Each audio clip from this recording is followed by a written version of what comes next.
answering your questions, but also talking about some of the Disney news that has happened this month. So there's been lots of new rules coming into place in Disney World that have caused a lot of issues.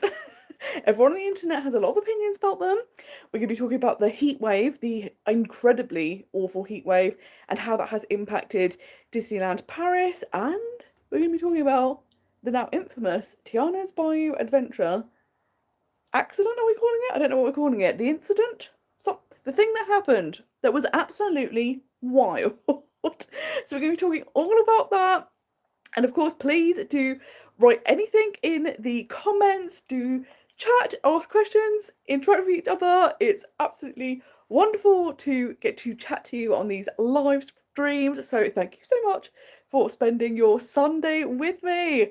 I'm just going to refresh my laptop so I can see the comments, because the screen on the phone, it's too small. Can't read things.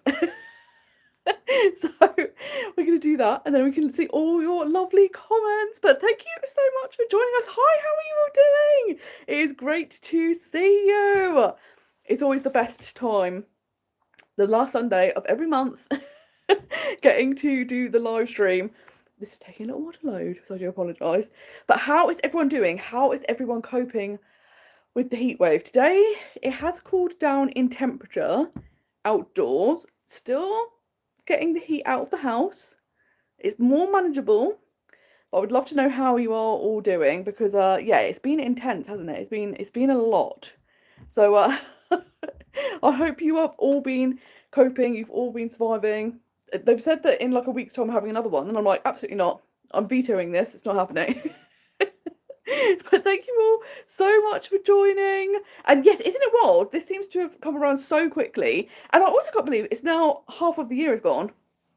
Like, what is happening? It's just very, very crazy that we are already this far into the year.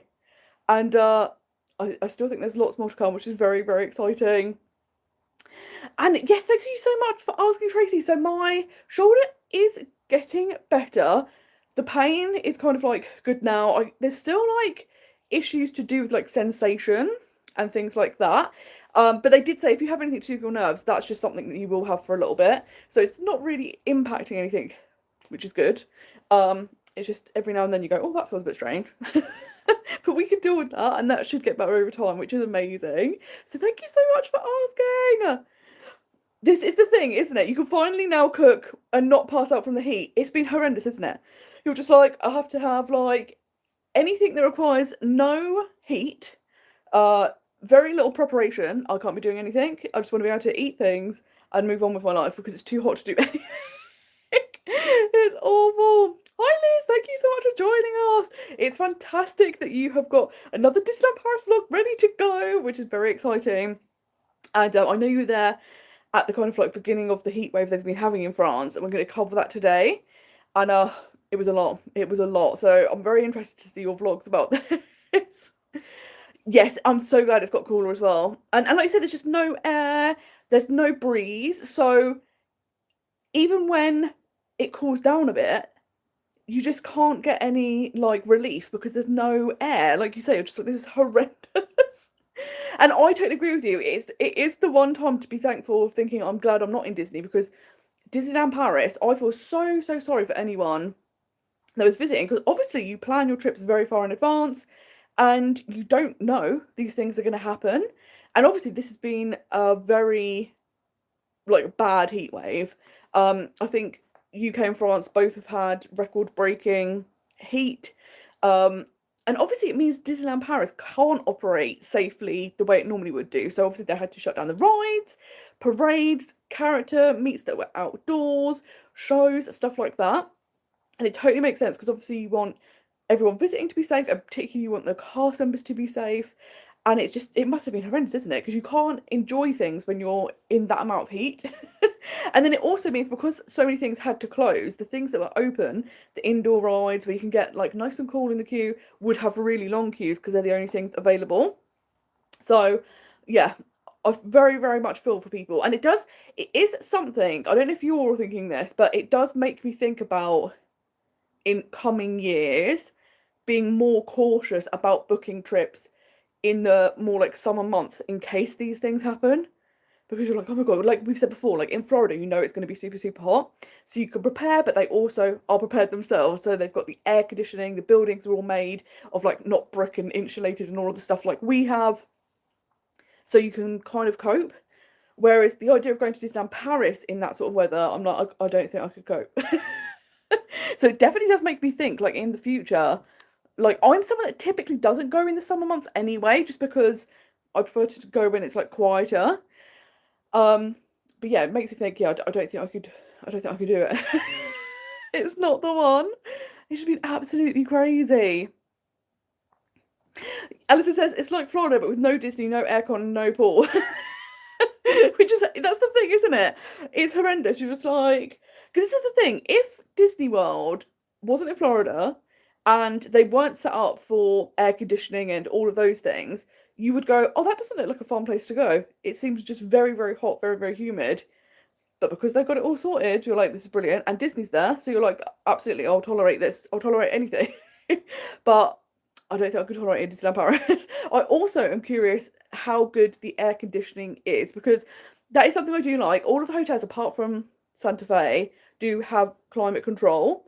But when it's that hot, is it really effective still? So it's lovely when you get back to your room, or is it's just, it can't even keep up because it's so hot.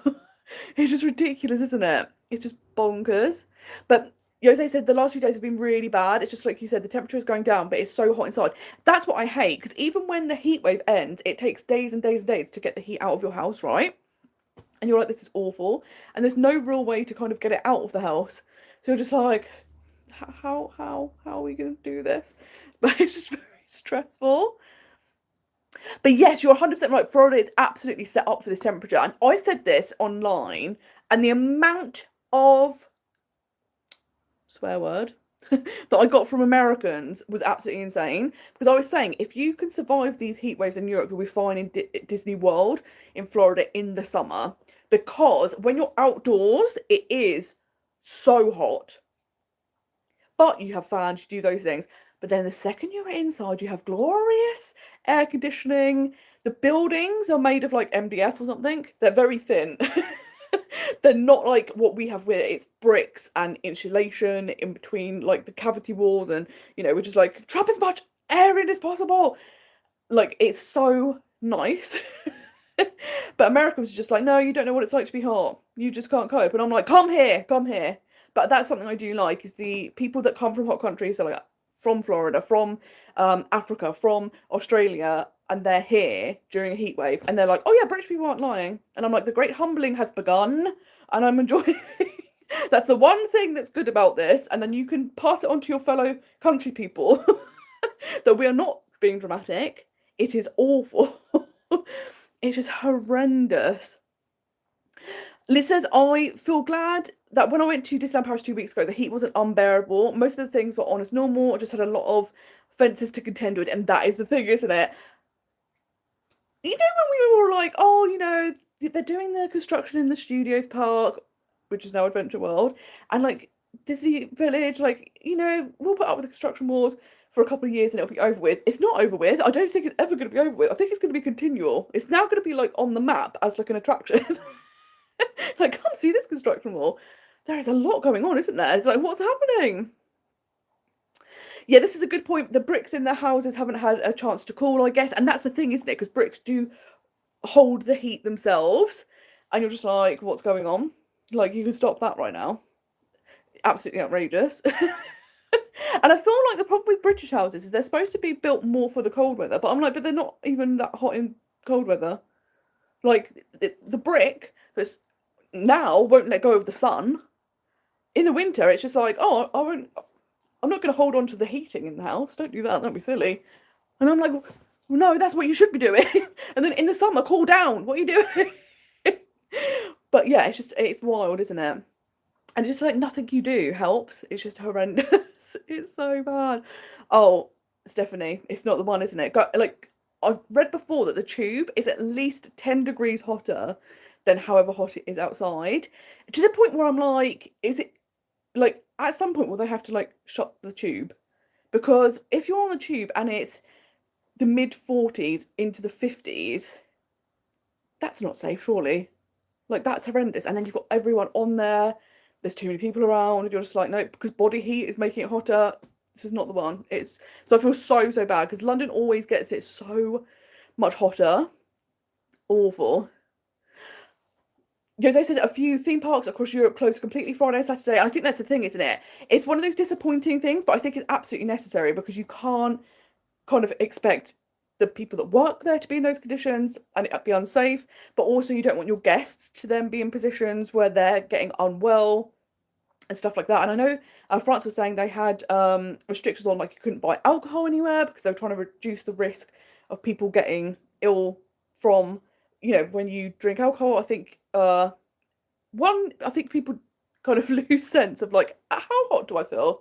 And then it's like, well, obviously it dehydrates you, all of those things. So it's mad that we have those measures are kind of in place, but it's also like a good thing. But yeah, it's been so intense. It's just absolutely wild. And I totally agree. March is a great month. Decent weather and not crazy hot. And that's the thing, isn't it? I think you do have those kind of sweet spots. I normally like a March visit, a May visit, September, November. May now I'm kind of on the fence about because there's always the potential we did have a heat wave this May, and you just go, oh no, I don't want it to be like that all the time. Like, it's not even like the summer months it's contained to now. It can start as early as May, so I'm just like, this is not one. Going in September this year to see how that is, and I really like September because you don't have the intense heat of the summer, but you do still have really nice weather and it is still really warm. So I think September is a fantastic time to go. And yet, Cass saying I would never want to go to Disneyland Paris in the summer, and I think that's the thing, isn't it? Because the weather's become so unpredictable in Europe. Because in the UK we had like pouring rain and hailstones for a week, then we had the May heat wave. Straight after that we went back to raining solidly for like over a week. Then we went into this heat wave.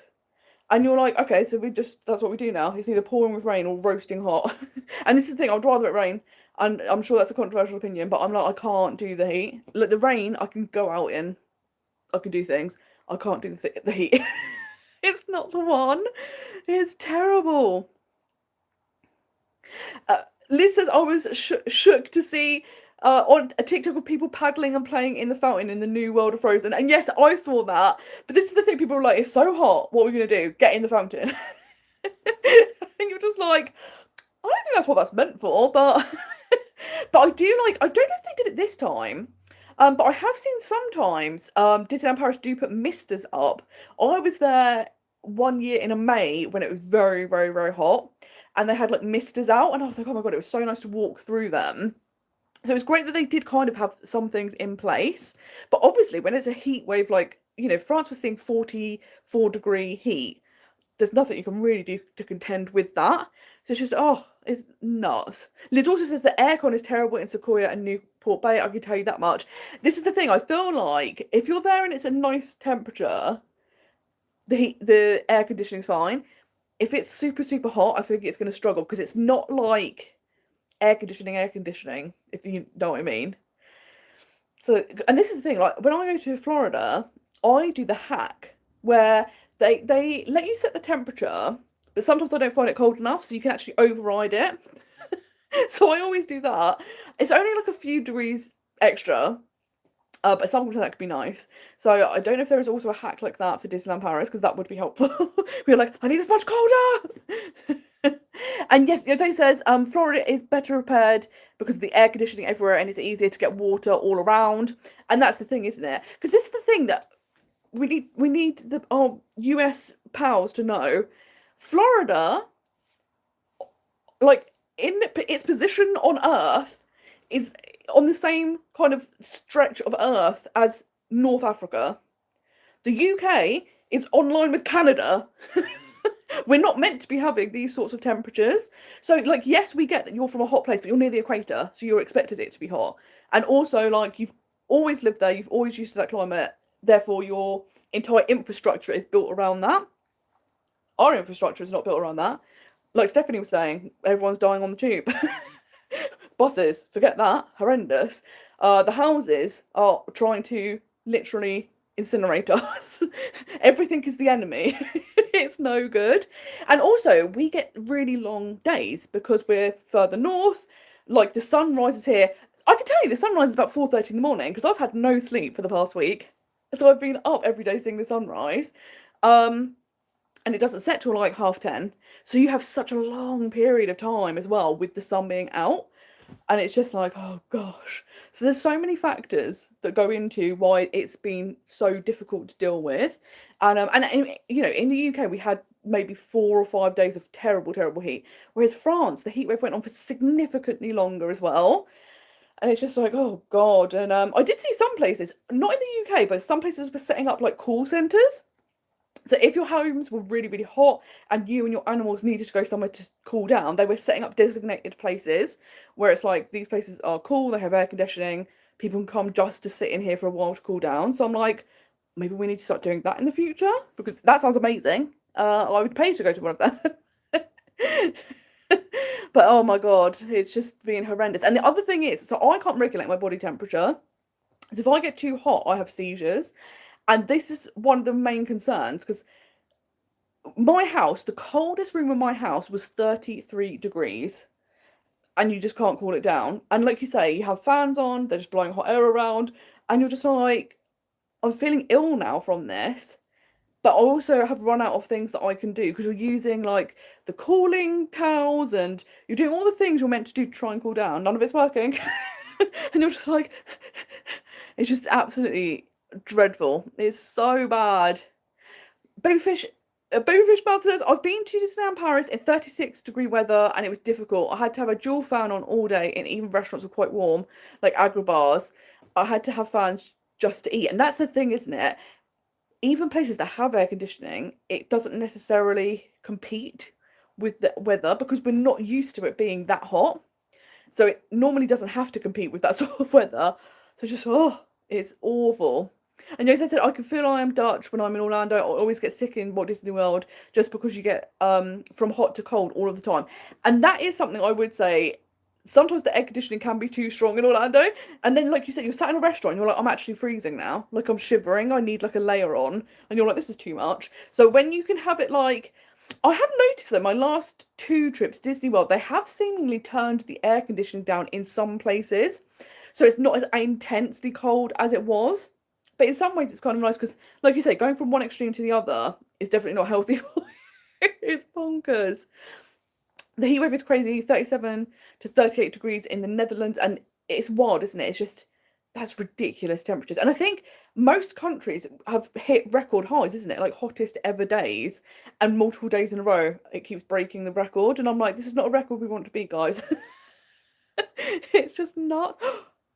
Stevie D says, I live on a steel boat, literally cooking myself to oblivion. That must be so difficult in this sort of heat wave, like absolutely ridiculous. It's just not the one, is it? So I really, really hope that you're doing okay, but oh my gosh, that sounds so intense. And it's just like, oh. Disney Chalk says, I'm super nervous about struggling with the heat in Orlando when I go next May. But what I would say is if you've been struggling through this, you're going to be absolutely fine in Orlando. Because like I say, when you're outdoors, you do notice it's hot. I will never go over the fact that when I was in Animal Kingdom and I bumped into Alison and Chris, probably about every 30 seconds, I was like, it's hot. It's really hot. So you notice it, but if you take like fans and cooling towels, that definitely helps. But the great thing is most queues are indoors, restaurant shops, hotels, everything's indoors, and they have glorious, glorious air conditioning. So there'll be like short periods of time where you're outdoors and hot, and then you'll get to cool down. And that helps massively. And even just the fact of knowing you can sleep at night and be a comfortable temperature and being able to get that sleep, I think helps. Because I feel like everyone now, like, I don't know if anyone else is living on the edge of their nerves. And I'm like, one little thing and I'm going to snap because no sleep. And you're so hot and you're so frustrated day after day of being tired and hot. You've got no patience left. The tank is empty. But in Disney and Florida, it's nice just because they have all of those things in place. So yeah, if you've survived this, you're going to be absolutely fine, which is fantastic. Liz says, a lot of Eurostars were cancelled in the heat wave. I was lucky mine was running. Normally when I went, and this is the thing, I know a lot of trains in the UK were cancelled because they were like, it's too hot. But then what they did is instead of running 3 trains. They're running one an hour, but then obviously that train is rammed because everyone's having to get on it. And I'm like, well, that's counterproductive. Don't do that. It's awful.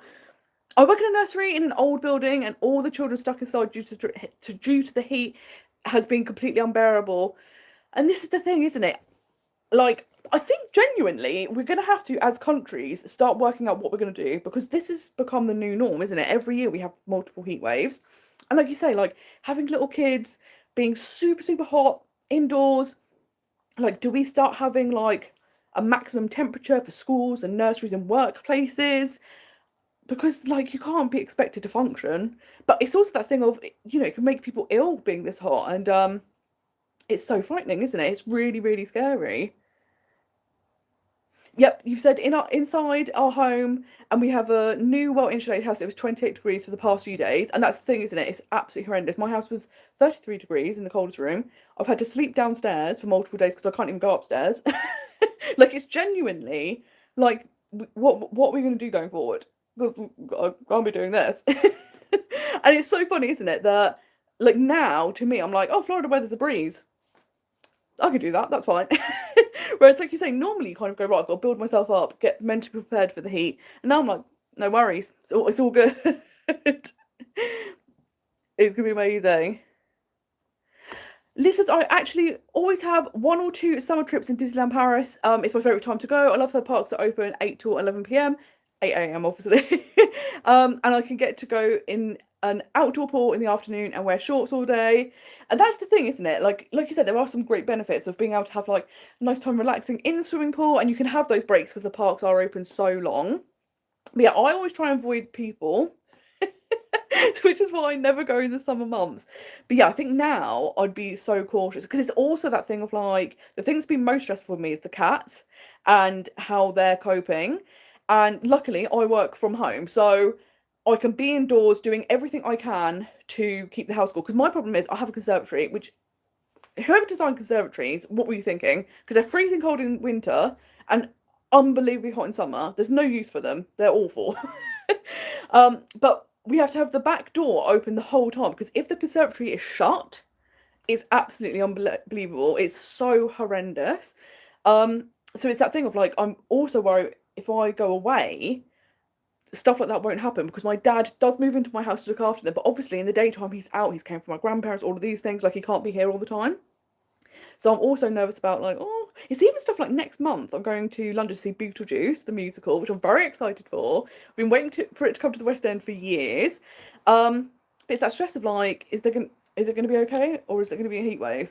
And like, I don't want to be gone for the whole day. And like, I know my dad, you know, mid-afternoon will come here, but that also means like for a few hours the cats are in the house, even if they've got fans on, are they going to be okay? And yeah, it's just, it's wild, absolutely wild. And it's interesting hearing a lot of people actually saying they're kind of rethinking plans for next year in the summer months, because it's like, oh, will it be okay, or will it be like this? So excited to hear you're going to Disney World for the first time at the beginning of December. Absolutely incredible, and what an amazing time of year to visit. Like, the Christmas festivities are absolutely next level incredible, so that's going to be amazing. Alison says, I'm currently 61 days, 12 hours out and having a senior moment. When can I book restaurants? Is it tomorrow or Tuesday? So if you're okay, 61 days and 12 hours out, so you can book 60 days in advance. So that should mean that if we're 12 hours away now, it won't be tomorrow, it'll be Tuesday. But what you can also do as well, if you go onto Google and type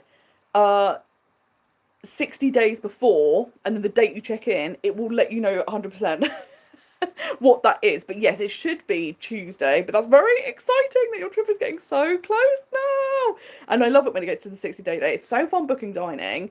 It feels like a big check mark off the list, and it just also means your trip's almost here, which is so exciting. Oh, that's great to know. Liz says there were some misters in Avengers Campus and a couple of other places, which is great. It's nice when they can get these things out and help. And Yoda said the theme park I work at was also still open, but they did take extra care of us employees, and everything that was in direct sunlight was closed. And that's great, isn't it? Because nobody wants to feel like, oh, I can't do certain things. But when it's for everyone's comfort and safety, it's so worthwhile. And these attractions are always going to be there. We can always come back. We all know no one does one trip to these places. Everyone's like, it's a once in a lifetime trip. No one does that. Everyone comes back multiple times. So it's a great excuse to go back. And yeah, everyone's just gonna have a better time for it, having those precautions in place. Stevie D said, I did a May trip to Disneyland Paris. It's perfect time to go. Not too hot, not too cold. We summed it in an Airbnb on a sofa bed. Never again. And yeah, this is the thing. I've enjoyed May trips. I have had a few when there's been heat waves, and it was like, oh, this is not the one. But it's hit or miss, isn't it? Whereas once you get to June, July, August, you know it's more likely to happen. But May, like you say, you can luck out and it's absolutely perfect, which is so nice. Oh, Liza said, Disneyland Paris have opened up the Animagique Theatre where the Frozen musical used to be as an extra area to cool off and relax. That's fantastic, isn't it? Because that is one thing with Disneyland Paris. I wish they had more areas where you could just sit and be cool or out of the elements. So like I love that you have why have I completely forgotten the name? Videopolis. I was having to like visually visualize it so I could see the sign in my head. I was like, I hate when that happens. I hate when you're like, I know what I'm trying to say and I can't think of it. I love that because you've got the benches, they have the little cartoons playing, you can get out of the sun or the rain, whatever's happening. But there's not really many other places like that. You do have the arcades where there's a handful of benches. Over in Adventure World, very, very few places. So I'm so glad to hear that because that makes such a difference, doesn't it? When you can just go in somewhere and sit down, relax, not be so hot. Jose said, I would have loved to have been in Florida this week instead of being here. If it had to be hot, I'd rather be hot in Walt Disney World and go inside a lot than being hot here and having no escape from it. And I 100% agree with you. That's the difference, isn't it? Here, there's no escape. Whereas there, you have plenty of opportunities to go outdoors, do the things you want to do. And then when you feel a bit hot, go inside and cool down. And that is just huge. It's such a big difference.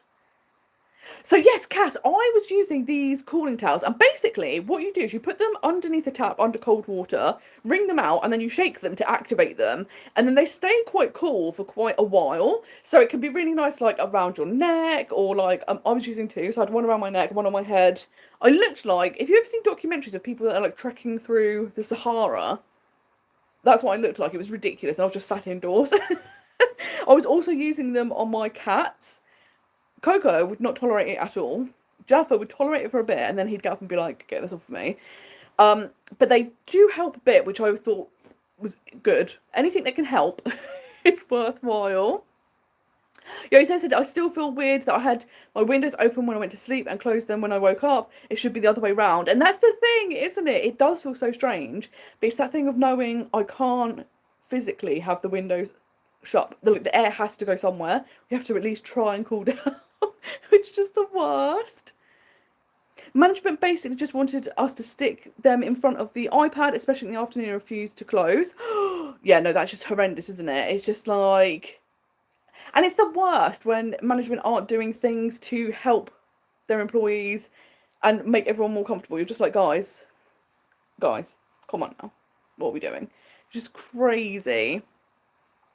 Stevie D said, have you ever had the DAS interview for our Walt Disney World trip in May? I will need to apply. And I don't know why, but compared to Universal and Disneyland Paris, Walt Disney World process seems so daunting and low-key ableist. And I think this is the thing. So many years ago, I applied via the old DAS system. So I'd been having a big problem with my foot. I had plantar fasciitis, and I'd been having treatment for it for a year. And it was all going well. And then a few weeks before the trip, it massively flared up. And I was like, oh my God, I'm doing a solo trip. Do I hire a wheelchair? Like, what do I do? And then someone had said, oh, talk to DAS to see what they would recommend. And with them, they were really, really great. They kind of wanted to know, like, what difficulties you would have with standing. And they were really, really helpful and nice. After that, they changed the system a couple of years later. And like you say, now it's crazy how difficult they make it, and the fact that they kind of dismiss so many disabilities is insane. And I also think, I feel like in the UK, if a company said the accommodation for disabilities is to pay for skipping the queue with multipass, I think that would be illegal. I don't think you'd be able to charge people for their accommodation. So yeah, it's nuts. Liz actually has kind of a bit of more experience with this because she recently went on a trip with someone who did apply for DAS and was refused. So they did go down the route of getting multipass, and ultimately the multipass queue is the one that the DAS queue is. So it's good to know there is an option as a backup. The bad news is it's a paid for option. So again, like you say, it's not really an accommodation. So yeah, I don't know why they've made it so difficult. Like you say, I don't know why they don't just ask for evidence like Disneyland Paris, and the fact that Universal do that, because I think Disney are making out like, oh, we can't because of HIPAA laws ask for proof, but Universal do, and it's much easier because obviously you're showing this is why I can't queue. Fantastic, we can help you. So I wish Disney would bring that in because it seems very unfair, the new DAS system. And yeah, so do let us know how that goes, and hopefully that, you know, because there has been so much controversy and there's been a lot of talk about even like shareholders and board members being like, is this fair? Hopefully they will start to go, we might need to reassess this. But this is something we're going to be touching upon in general, kind of, and this ties into it, is the changing rules that are currently happening at Disney World, because obviously DAS was kind of one of the really massive big changes we've had in recent years. And one that's coming into effect today is that you can no longer get buses or boats from Disney Springs to resorts unless you have a resort hotel reservation or a dining reservation there. So a lot of people are kind of like, oh, but what if I want to like resort hop? How am I supposed to do that? And the answer is you don't from Disney Springs. And I think that's because there's always been this kind of, you would see it a lot on like Facebook tip groups of, if you're staying off site, just park at Disney Springs. And it's nonsense anyway, because yes, the parking's free at Disney Springs, and that's actually not to do with Disney. It's because the district that it is in had an agreement when it was built that it would be free, so that the businesses that operate there would be able to get custom. That's why they don't charge you to park there. Whether they will change that, who knows? But we do know that that has a negative impact. So, for example, City Walk in Universal, you can park for free after 6 p.m. in Universal car parks, apart from if there's events on like Halloween Horror Nights. But that does mean people don't go to City Walk just to look at the shops, go to the restaurants, go to the cinema, mini golf, because they're like, we'll have to wait till 6 p.m. So Disney Springs don't want that, so they don't want to charge. But then once people started going, oh, park there for free. So then Disney stopped doing the buses to the parks directly. Then they kind of like were like, they did also do it a bit where it was like, you can get buses to parks, but it starts after like 10 or 11 o'clock. So again, you'd be missing all of the morning. Then they stopped that altogether. Then it was just going to the resorts. So people would still park there, then go to a resort, then go to a park, which takes ages. So yes, it was free, but you were wasting so much of your time. So I've never understood why people use this as like a hack, because I'm like, what? But you're taking so long to get to the parks. What's the point? So I think for Disney to try and like eradicate this, they've now made it like, unless you are staying at the resort or dining at a resort, you can't from Disney Springs do that. You can still, if you're in a park and afterwards you want to go to a different resort, you can absolutely still do that for now. Because another update has been announced that in the Christmas season, the hotels that are decorated, you may not be able to visit unless you are a resort guest. And again, I think that's because over the years it's become more and more popular for people to kind of resort hop, look at the different things on offer. And in the peak seasons, when it is super busy, it then means people staying in that resort have a difficult time because the lobby's really crowded. The things on offer they can't easily experience because there's lots of people that aren't staying at the hotel there. So Disney have announced that for this Christmas season they're kind of putting that in place. Now they have done that before, it's not completely brand new, and we have seen that in Disneyland Paris, the Disneyland Hotel. Sometimes it's only guests staying in that hotel, other times it's you have to be staying at a Disneyland Paris hotel. sometimes they have had it where anyone could go in. Those days are seemingly kind of gone at the moment.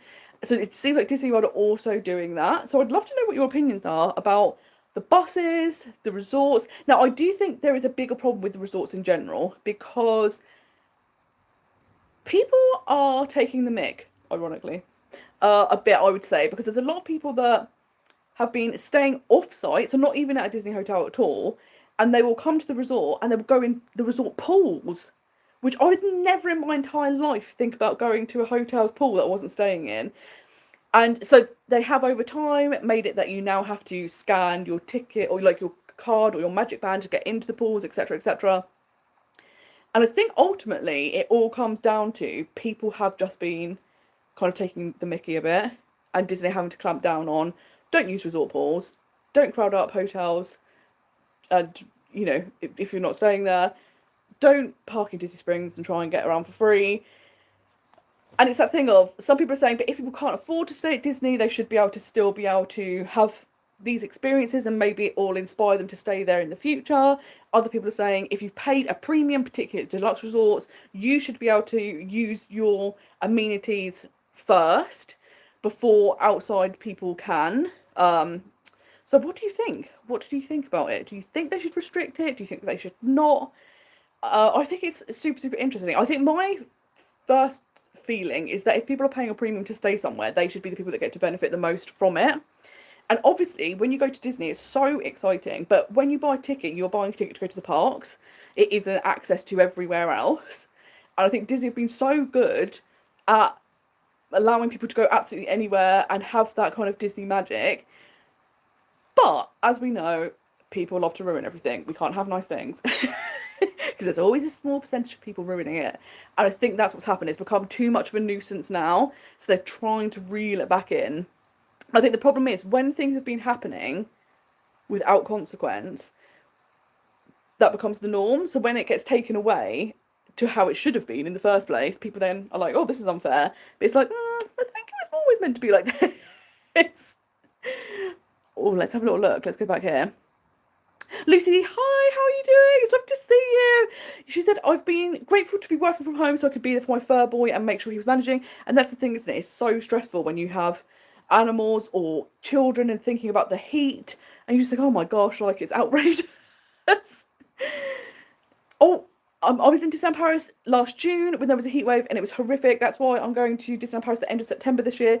I just hope it's not too hot then. And that's the thing, isn't it? I like September because the crazy heat you can get in the summer goes down, but you still have nice weather. So I think that's the perfect time to visit. And the Halloween celebrations will have started as well, which is very exciting. Liz says, I'm going back to Disneyland Paris in July and I purposely booked hotels with pools. So I'm going to chill and have another summery vacation. And that's the way to do it, isn't it? Like anything that can make your life more pleasant. And, you know, if it is too hot in the parks in the afternoon, you can pop back, have a little swim. Like, that's perfect. It's so good. Jose said, I heard that if you don't get DAS, you can go to the ride and ask a cast member for a return time if they have them, a bit like the old Fast Pass, but I don't know if this is true. And you are right, but it's so interesting because it seems to be at the discretion of the cast member, and often what they will do is they won't give you a return time. They will tell you can enter the queue, and if you need to leave for whatever reason, you can, and they will then let you back into the queue. But obviously that causes issues because then sometimes people think you're trying to bunk the queue or, you know, people have waited and now you're trying to join them. And again, that's not the case. You genuinely have a legitimate thing. And like you say, other times people will get a return time. So it's really weird because it's not consistent. Which, yeah, it's strange, isn't it? Because you're like, if you're going to have a system in place, you need to have a system in place. Instead of it being like, it might be one way with one cast member, one way with another cast member. It can be really uncomfortable for people trying to get back to the point in the queue that they were at and try and pass everyone and hope it's okay. Like, it seems like a lot of extra stress. So you're like, guys. And I do think part of that is because they know that's going to give people extra stress. So they're more likely to pay for multi-pass, which is a very, like, backhanded way of doing things, isn't it? Of being like, well, we can... Because ultimately, I feel like the changes in DAS came about because...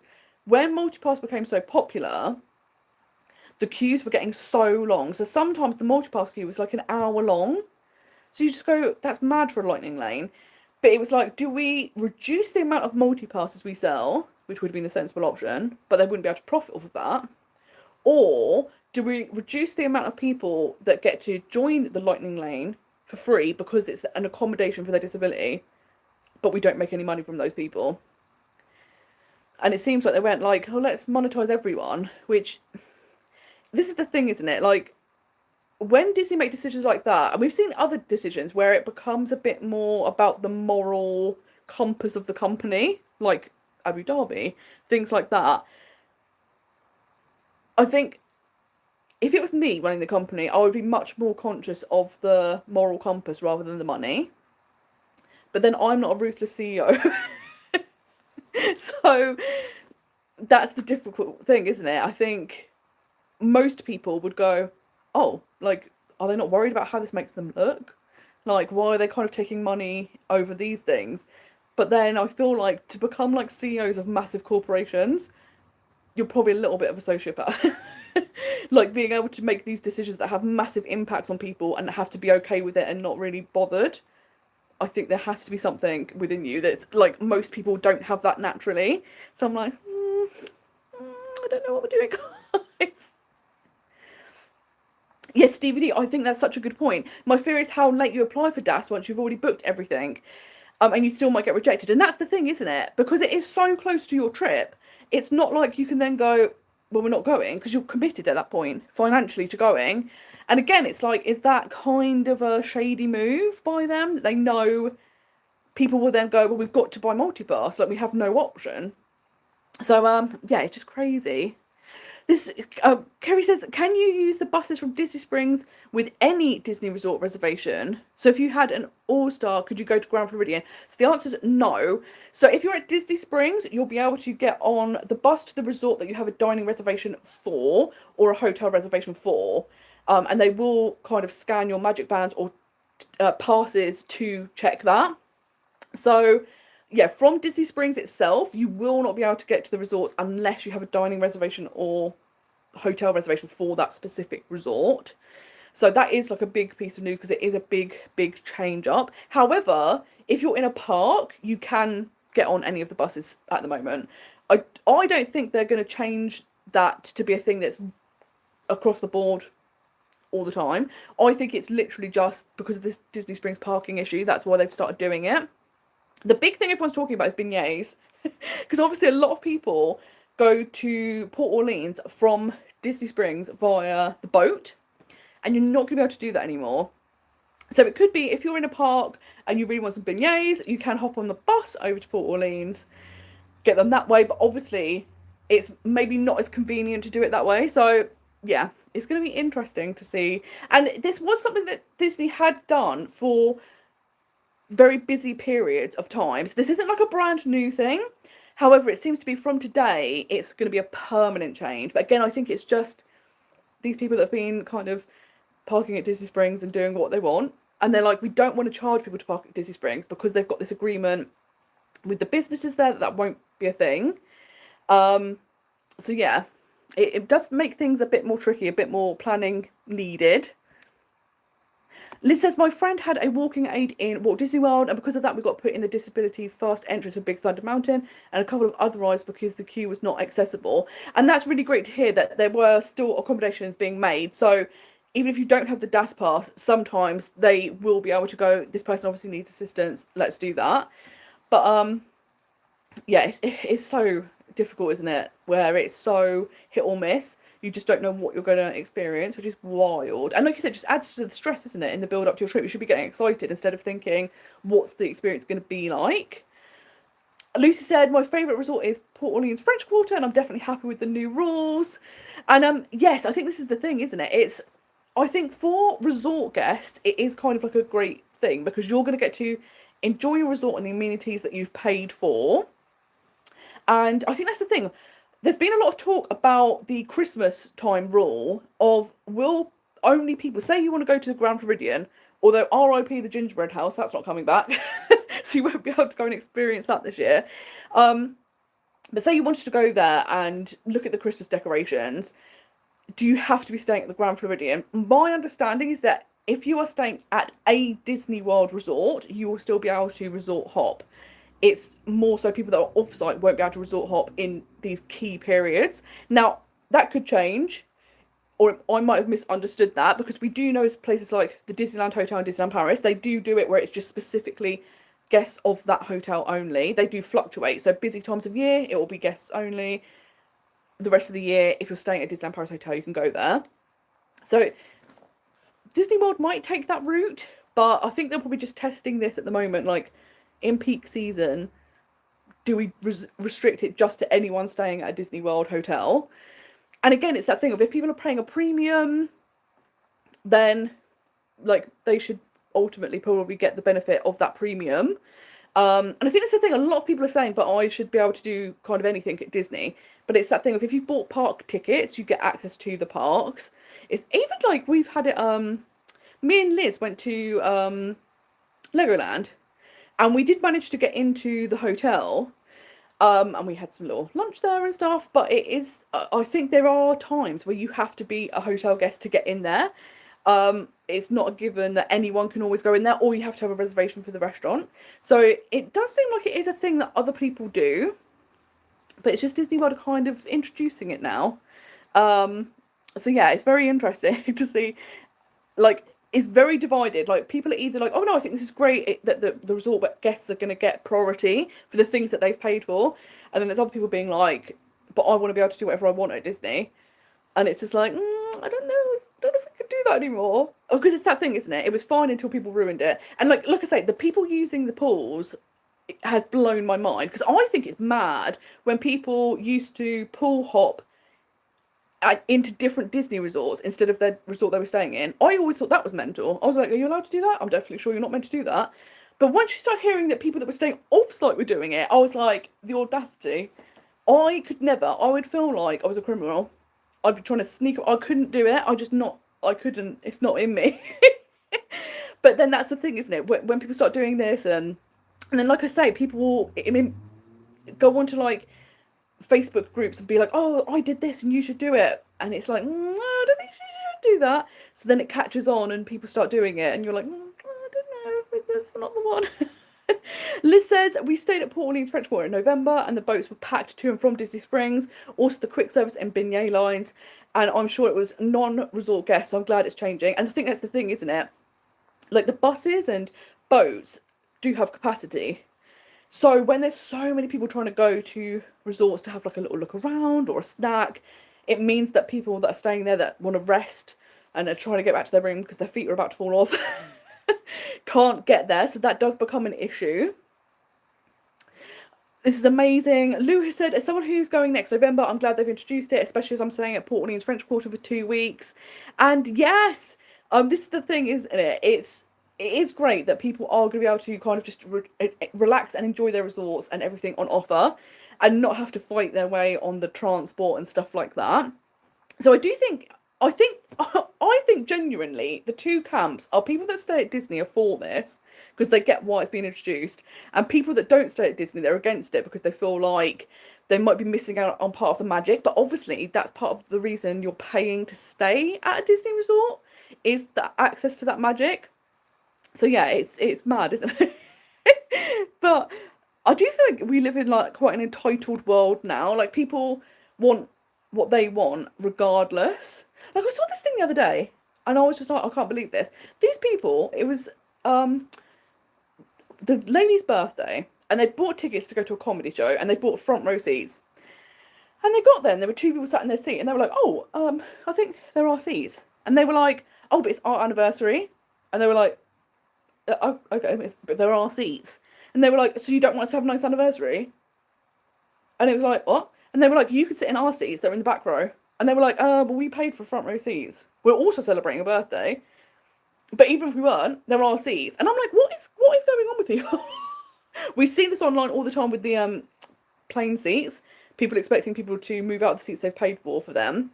And I think there is just a lot of entitlement at the moment around the world.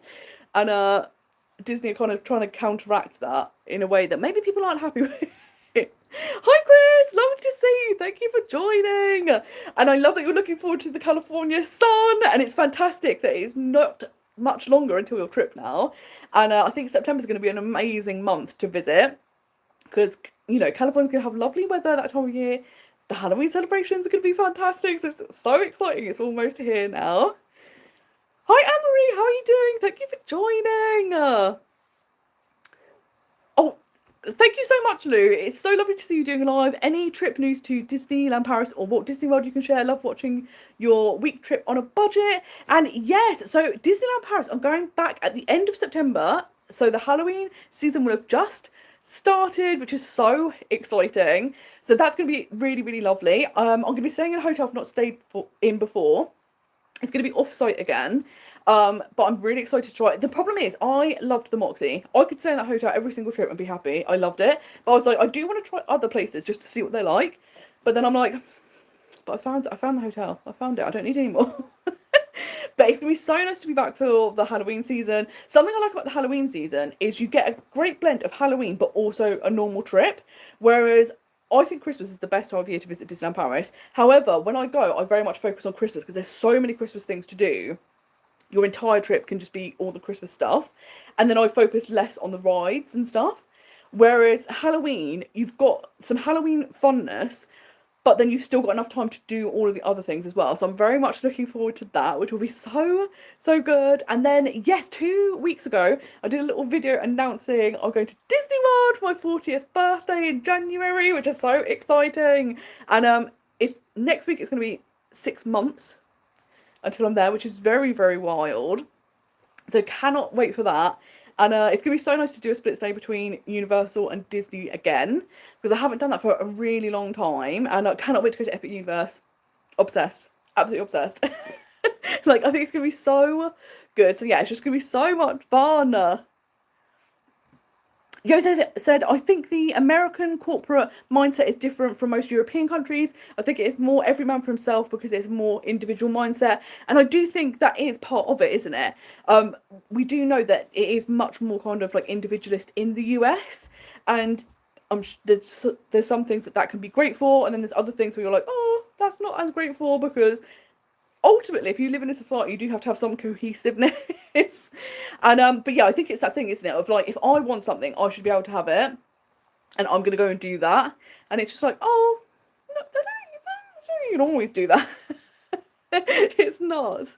Oh, thank you so much, Lou. This is the thing, I keep thinking about cutting my hair because where it's hot now, and I'm like, I can't cope. However, it's now long enough to put up in a clip, so I'm like, that's probably cooler than having it shorter. So I've been keeping it longer just to put the clip in the hair, which has been amazing.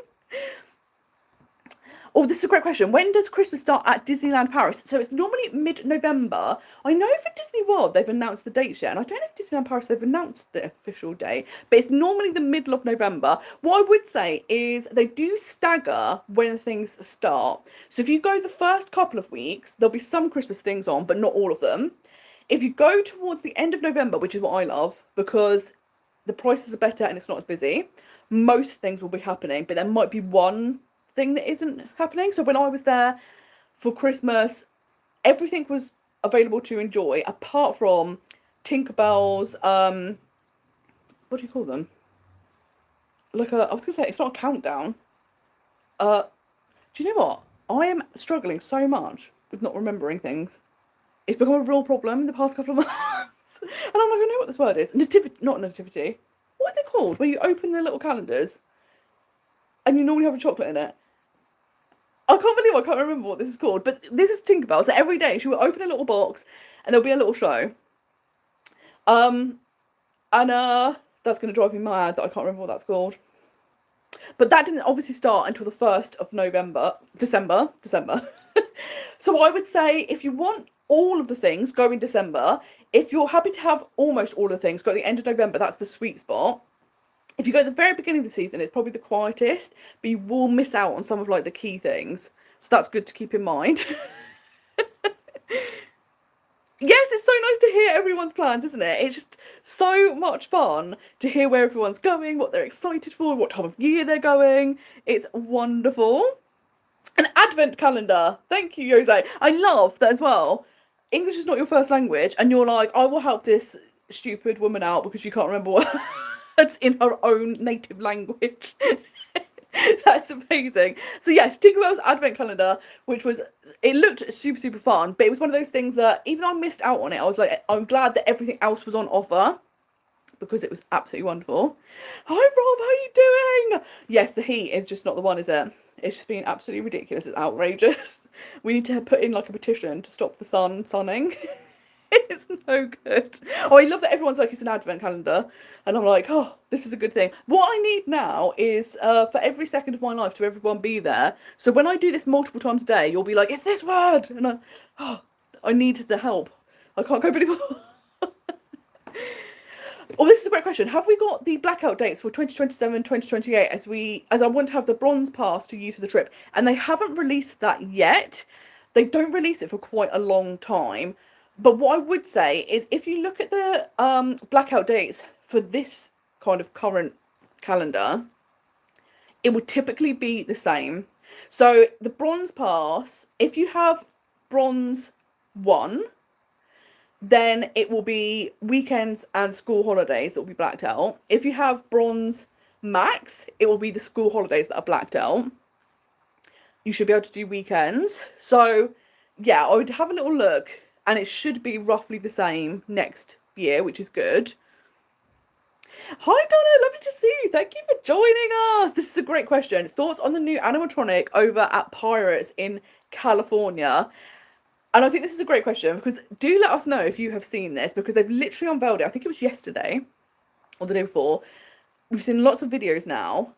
And I don't know if it's one of those things that in person the effect looks better because you obviously have this the lighting a certain way and stuff like that. It's interesting because I feel like it doesn't look very good. But it's also funny because we know like with Frozen Ever After, they used to have the projected faces and then they were like, oh, there's loads of problems, it's glitchy, it doesn't look that great. So they've now changed them to actual animatronics. So it's interesting that with this pirate, they've gone, go back to projected faces. And I'm like, I thought we universally realised that it didn't work very well. So I think it'll be interesting because sometimes I do find that if you see a video, you think, that doesn't look great. But if you see it in person, you're like, actually, once you're in the correct setting with all the right lighting, it does work really well. But I would also love to hear your thoughts. And something else we need to talk about, now we're talking about California, is did we all see the Tiana's Bio Adventure situation? Absolutely bonkers. A 13-year-old boy decided, once they got to the drop, that it would be fun to get out of his log and try and get into the log behind him. But in doing so, fell out and just went down the 50-foot drop like it was a water slide. And my favourite thing about this is normally in this day and age, not all, but we see it a lot, parents will defend their kids no matter what. Their kids are an angel, the whole world has to accommodate them, whatever their behaviour is. The mum is clearly sick and tired of this kid, and she has thrown him under the bus. She was just like, it's 100% his fault, he's an idiot, whatever you do, do. Like, because this is the thing, a lot of people immediately were like, they're going to sue Disney. But I'm like, this ride has been around for many, many decades, and no one has done this. So I don't think the issue is that there's no seatbelts on that ride. And arguably, I mean, to be fair, on the version in Disney World, you do have a lap bar. But I do also think sometimes when it comes to water rides, it can be more dangerous to have people trapped inside a boat in case, for some reason, they ended up trapped underwater. I don't know how that would happen. But I do think there's a reason why these sorts of rides don't have seatbelts and stuff like that. But I was just like, I cannot believe this has happened. Like, it's absolutely insane. So I'd love to know what you think about the pirate. I'd love to know what you think about using Tiana's Bio Adventure as a massive water slide. It's absolutely crazy. And Jose said, can you tell us when in July you can book the free dining plan with the most free things included? I know I only have a few days left to decide if I want to book the trip. And yes, I think the cut-off date is the 5th of July. So do check that out. So yeah, it'll be not this week, this coming weekend. We've got like a week left to do it. So yes, if you book it by then, you'll get the maximum amount of benefits from it. The offer will run all the way up until the end of November. You can book it. But you do get like less benefits. So yes, if in this next week you could book it, absolutely do that. It's amazing. And something I do like is with Disney, you've got the low deposit, and if you needed to change anything, you change your mind, you could just move that deposit around, which is what I've been doing. I booked a trip years ago for the following year, and then it got to that year, and I thought, oh, it's not going to happen. So I pushed it to another year. I've been doing it for 3 years. So this time it was amazing to actually be able to use that deposit for once. Oh, it's amazing. Oh, Lou has said, do you know if After Hours at Hollywood Studio tickets will be available for November, or is it all about Christmas from the start of November? So yes, typically after hour events will run in the seasons when there's not things happening. So if it's Halloween or Christmas, they don't tend to run them, particularly because Hollywood Studios will have a Christmas party. They have Jollywood Nights. So once they start, that will be kind of like their after hours event. So yeah, it's one of those difficult things, isn't it? Because they used to do something I always wanted to do, is they used to do a villains night after our event in Magic Kingdom, and I always think that sounded amazing. But the time of year I visited, they never were on. So yeah, it's one of those difficult things. However, Jollywood does look very fun. So if you're looking for like a Christmas party, that could be something great to go to. Alison says, although it saves me money, I can't believe that Disney World have still not brought back the option to have purchases sent back to your hotel.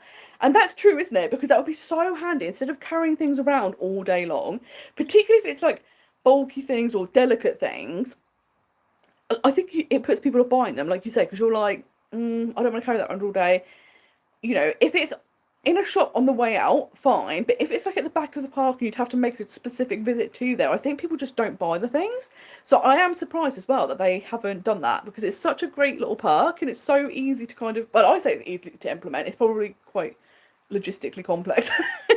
But I think they should do that. I think it would be amazing to keep like having like those little things come back, because they do just make your experience better, even like the simple things, which is so it's like things like changing rooms have gone, and it's just like, oh, like having a changing room would really help.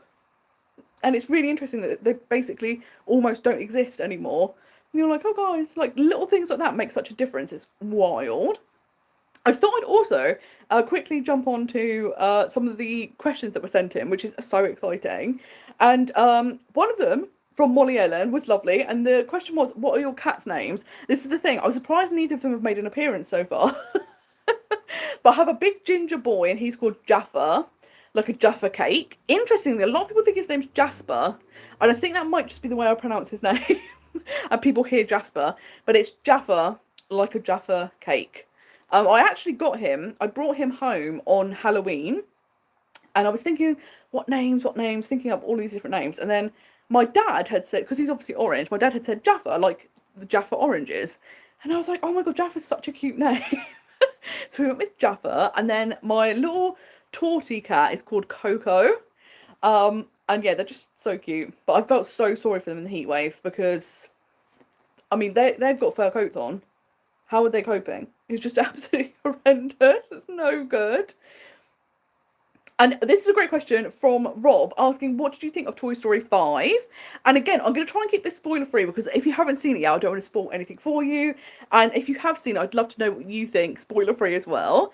And I think what was really great is having Toy Story set entirely in this modern day and age, and having Tech as like the villain, I think was really clever. I thought that was such a smart move.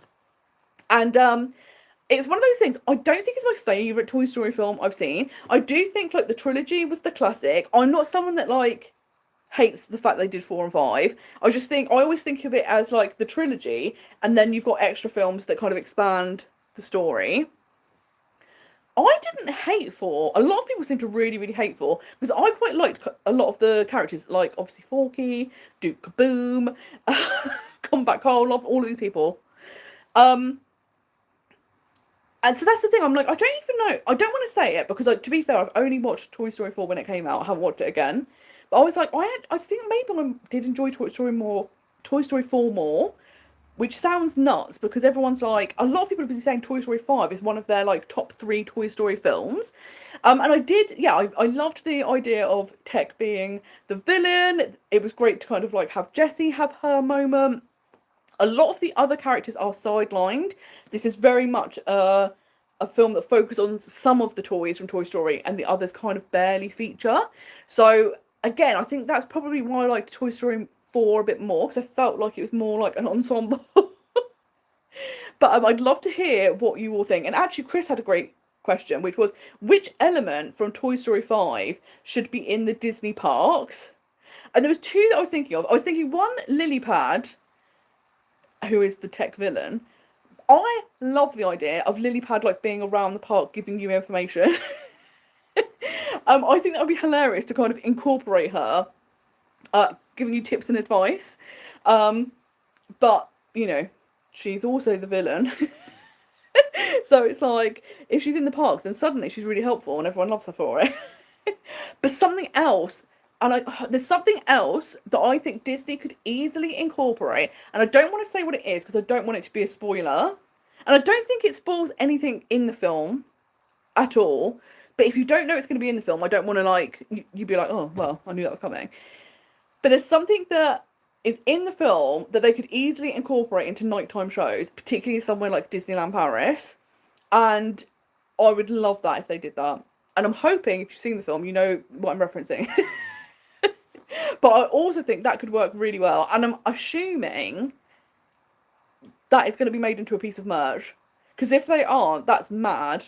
Like, I'm assuming this new, like, next-gen Buzz Lightyear will become a thing.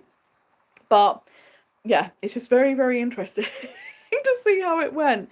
But it's interesting because obviously soon we've got live-action Moana. I think I'm going to go and see that. I don't know whether to re-watch the animated Moana because it's not one of those films that I saw it once and I was like, okay, it's fine, but I never have re-watched it. But because people so love it, I'm like, I feel like I've missed something. I feel like I need to go back, so I'll appreciate it more. So I don't know whether to watch it before seeing live action or just go straight in and see live action. But what I have to say, which I found really interesting, is the animated films that I'm like, they're fine, but they're not my favourite. I've liked the live action versions. The films that I love, I've hated the live action versions. Cannot bear them. Awful. So I didn't mind live action Little Mermaid, but then as we all know, I'm not a big fan of Ariel. So I feel like that's the key. If you're not, maybe if you're not super attached to a film, you can watch the live action in a detached way, if that makes sense. Whereas when it's something you love, you're like, they've ruined it. What are they doing? Why have they ruined it? So I'm interested to see Moana. I do think it's funny how obviously The Rock is Maui in both the animated and live action film. But yeah, I think it'll be interesting to see. I did see something the other day where they were talking about which films do you think would be good live action that haven't been made yet. Because there are some where it's like, I don't think it would work as a live action. Because there'd be certain elements that just, you'd be like, well, how are you going to do that? Because I can't bet, like when they were like live action, it's not live action Lion King, is it? It's just not animated, it's CGI. Like, I can't bear that. Don't start. Like, if it's live action, it has to be live action. Also, can we talk about this? Because this has stressed me out. They've announced the trailer for Hexed, which is this new film coming out. It's all about cats. It's all coming together for me. It's going to be incredible. I cannot wait. And then they announced, oh, we're doing shorts again. Because do you remember when they always used to have shorts before Pixar films and then that's disappeared? Like, we're not doing that anymore. Which is such a shame because they were always amazing. And some of them were insane, like Bow. That stuck with me because it was absolutely bonkers as a concept. They've got rid of them. And they're like, oh, we're bringing it back for Hexed. Do you know what the short is? It's Stitch.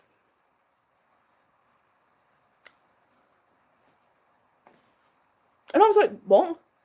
This is outrageous. Why are they pushing Stitch so much? Who at Disney is obsessed with Stitch? Because it's definitely not the fan base. And I'm like, so I'm going to go and see this film and I'm going to have to endure some sort of Stitch short. Like, why? Why? Why is this happening?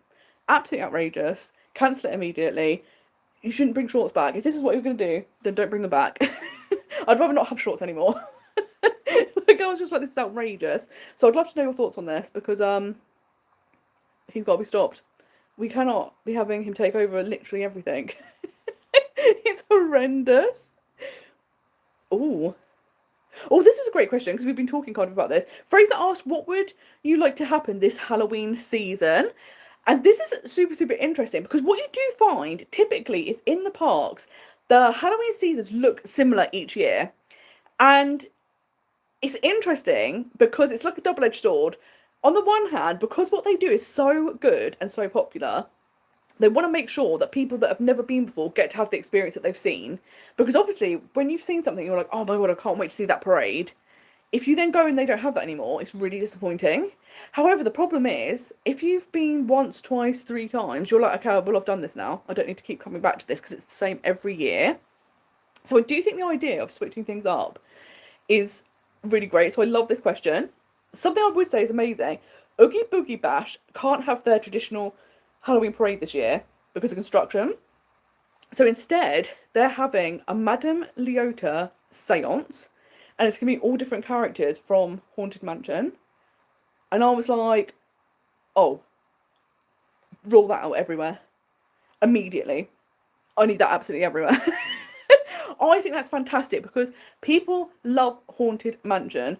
But in the Halloween season, there's not really loads of stuff in the parks that are Haunted Mansion. So, like, obviously, Disney World, Boo to You, they do have a section of that. Amazing. But that's it. And of course, there's, like, some merch, but there's always Haunted Mansion merch. One year, I went to the pass holder preview, the pass holder party in September, and it was a Halloween party. And they actually had the characters from Phantom Manor out roaming in the grounds of Phantom Manor. And it was incredible. And I'm like, they should just do that all the time. Like, don't be worried about it has to only be during a party. Because obviously they don't really do Halloween parties anymore at Disneyland Paris. I'm like, just have them out. Because they do have the roaming villains. But I would say I would like to see more of that. Because when I was there, I think I saw Lady Tremaine, Anastasia and Drizella once. Never saw any other roaming villains because they're not out that frequently. And they're kind of always in the same place. But I was like, if they could have the people from Phantom Manor out, roaming around the grounds, that would be amazing. Because obviously you have the Unlucky Nugget. Fingers crossed that's returning. It was so popular last year, I can't see why they wouldn't do it again. But if you had the whole of Frontierland be properly like, oh, this is real, the storyline is coming to life, I would absolutely love that. So anything they could do with the stuff they already have and expanding on it, I think would be so much fun. So I'm glad that California are kind of doing that. I think Disney World needs to change up Mickey's Not So Scary Halloween Party because it is that thing of it's amazing. Every element of it is amazing. However, it's been the same for so long at this point that there's no point going to it multiple times. So if they could change some of those elements. I love the idea of a Madame Leota seance.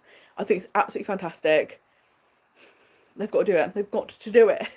And I would like Disneyland Paris to also have more roaming characters because that was something else in the pass holder Halloween party that was fantastic.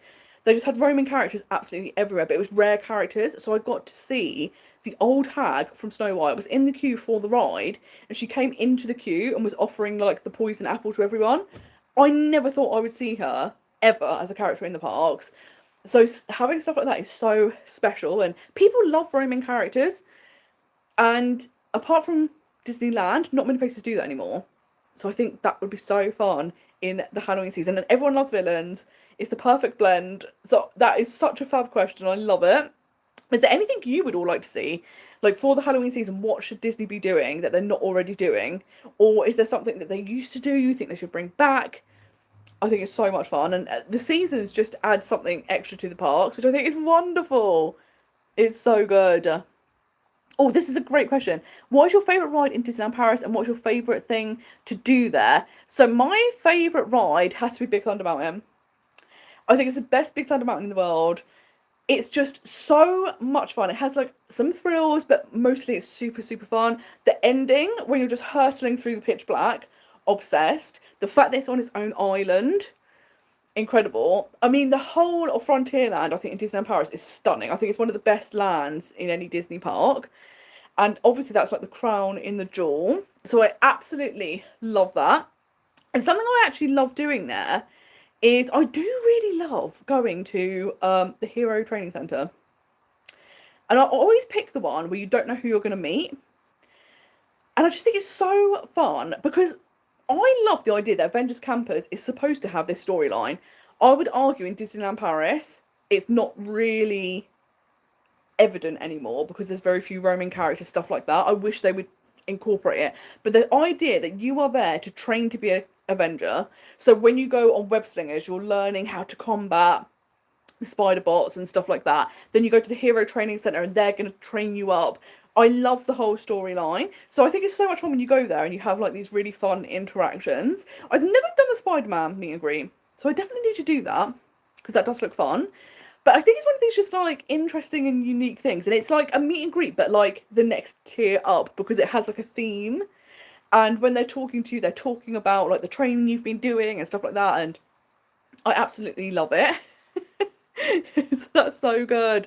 But is there anything else that people love? Like, what are some of your favourite things to do there? Because I'm sure there are things that people don't know about or have never thought about doing, and then they're like, "Oh, I'm going to use that for my next trip," because it's just so much fun, isn't it? It's just so good. Jose said, I think it is going way too far. People are telling there should be a seatbelt, but because in Disneyland you're sitting behind each other and it's so small, the possibility that the boat could capsize. Yeah, this is the thing, isn't it? They do have to weigh up that balance of, is it more dangerous to have seatbelts than a 13-year-old that jumps out of a ride when it's a 50-foot drop, which is just nuts. You know, you would never ever think someone would do that.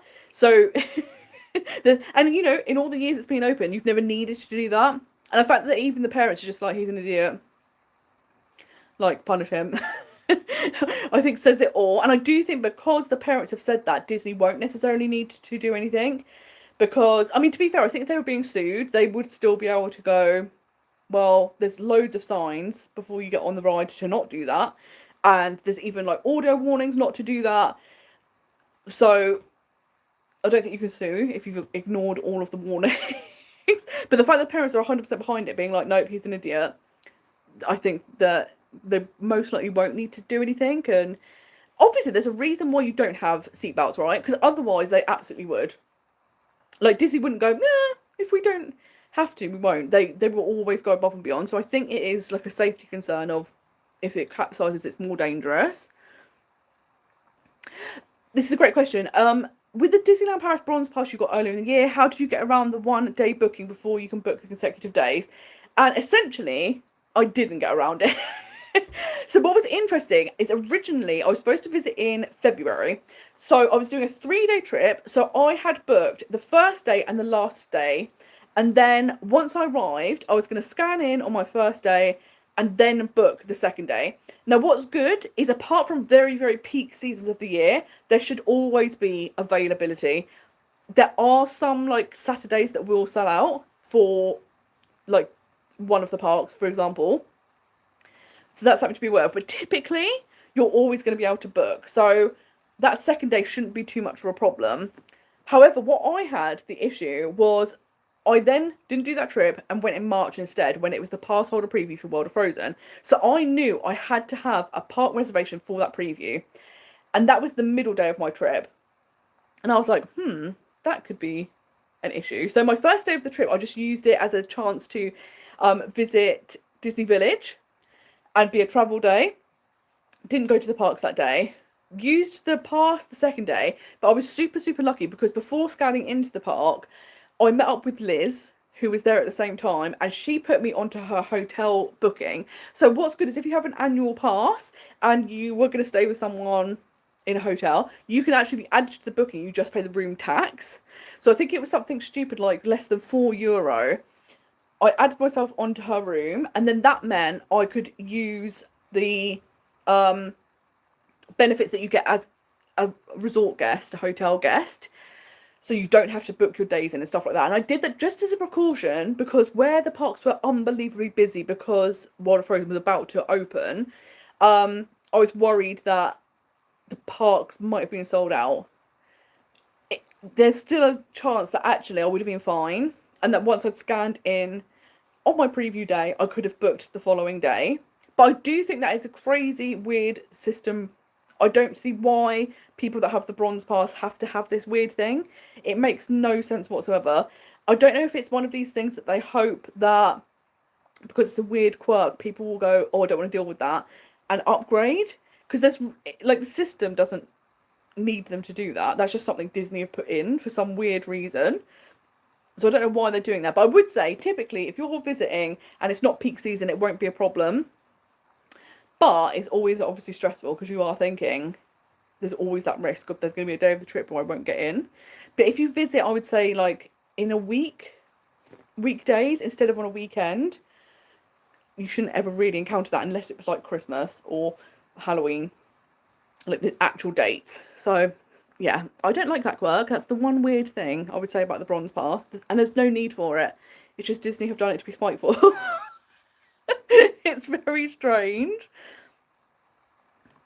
Oh, this is a great question. Where do you buy all your Disney clothes from? Do you buy them in the parks or do you get them from other places? So I get them from a range of places. I do love them in the parks, and I feel like whenever I go, if I buy merch, it's nearly always clothing, because in my head I go, well, you have to wear clothes, so it's a necessity.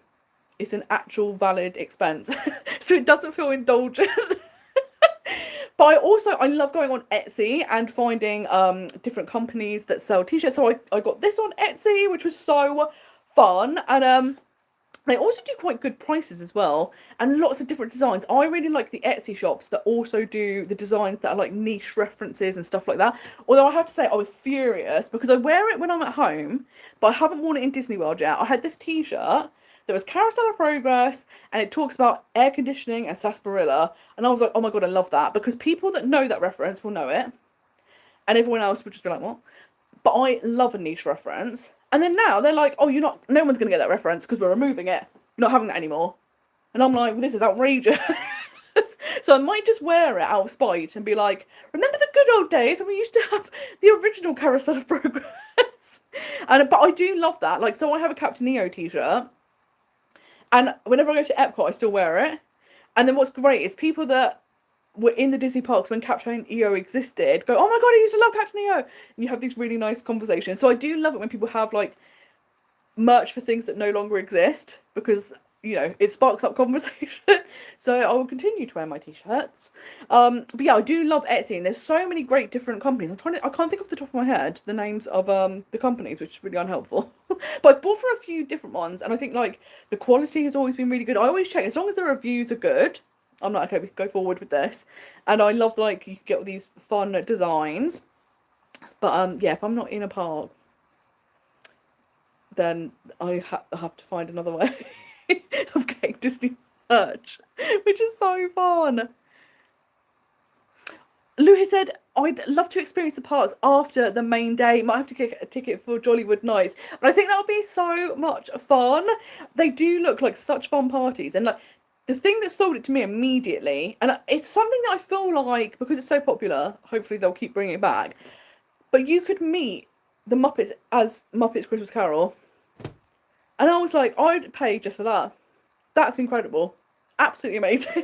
And I love that it's kind of like a retro themed night. It's more of an adult feel than Mickey's Very Merry Christmas Party. So I think that it just looks so cute. It's like right up my alley. So, and it's like you say, it's nice because it's more limited capacity. You can get on the rides. It's going to be so fun. Yep, Jose said there would be more lawsuits if they would install lap bars and seatbelts. And that's the thing, isn't it? I think it's genuinely so much more dangerous if that were to be the case. And that's the thing, like, we know Disney is so safety conscious that there's a reason why they don't have them, because it's more dangerous. But can you imagine? They're like, right, because of this incident, we're going to install them, and then all of a sudden they get lawsuit after lawsuit after lawsuit, and you're like, yeah, that didn't really work out in our favour. It'd be no good. Hi Mark, lovely to see you. Thank you for joining us. It's so exciting. You have a 125-day countdown, and you've got tickets for Mickey's Not So Scary Halloween party on Halloween night. That's so much fun, isn't it? Like actual Halloween night. The best way to celebrate. I think the vibe must be even more intense that night, because Halloween now starts in August, but I feel like the closer it gets to Halloween, the more hyped people feel because it's Halloween. So actual Halloween night will be insane. So I'm very excited for that. And it's exciting that it's getting so close to being the like double digits, nearly at the 99-day mark. Very exciting, which is going to be so good. Lou says sending purchases back to the hotel was a blessing when I went to Disneyland Paris in October. So handy to not carry bags around all day. And I totally agree. I do love that about Disneyland Paris. They've introduced a spending limit. So I think when I was there, it was either 75 or 80 euro. But if you'd spent over that, sending it back to the hotel, oh, it's so nice, isn't it? It makes such a difference. So I'm so glad that they have that. And it would be great if Disney World did eventually bring that back. But I always feel like when companies change things up, because like that was a pandemic change. And I think so many companies went, oh, it's actually easier for us to not do that. And then after the pandemic, they've just kind of like, if we never talk about it again, no one will remember. And I'm like, we do remember. We're keeping score. It's nuts. It's like flights, isn't it? They went up because in the pandemic, they didn't have as many planes in service. So the prices went up and now they've just stayed that price. And I'm like, I don't think that's okay, guys. It's nuts. I remember going to see Toy Story 4. We had a huge heat wave and my mum was looking for something to do with us in the heat that would be cool. So she booked us at the cinema thinking aircon, but the aircon was broken. Oh no. That's the worst, isn't it? Because cinemas are a great place in a heat wave, but not if they're roasting hot. It's the worst because then you're just thinking, okay, I've got to get through the film. I want to see what happens. I want to see the ending, but I am so hot. Jose said they should have a lily pad under every blue umbrella. That would be amazing. What a great way to incorporate lily pad. That would be so good. And Lou said Toy Story villains do well for merch. Look at Lotso. And that's the thing, isn't it? I think Lilypad could have amazing merch. Although it would be ironic if they were like, let's make our own version of an iPad. And you're like, did you not just say this was not a great idea? It's so good. Stevie said Toy Story 5 was mid. After 3, it should have been left alone. I remember seeing 2 on my birthday as a kid. So related to Woody's new bald spot. And that is something I also loved because they very much leaned into the fact that the people that watched Toy Story as a kid are now all like middle-aged. And I love that they had that nod. So yeah, I loved those sorts of references. But yeah, I think it was like a fine film. It's not a film that I would go and watch multiple times.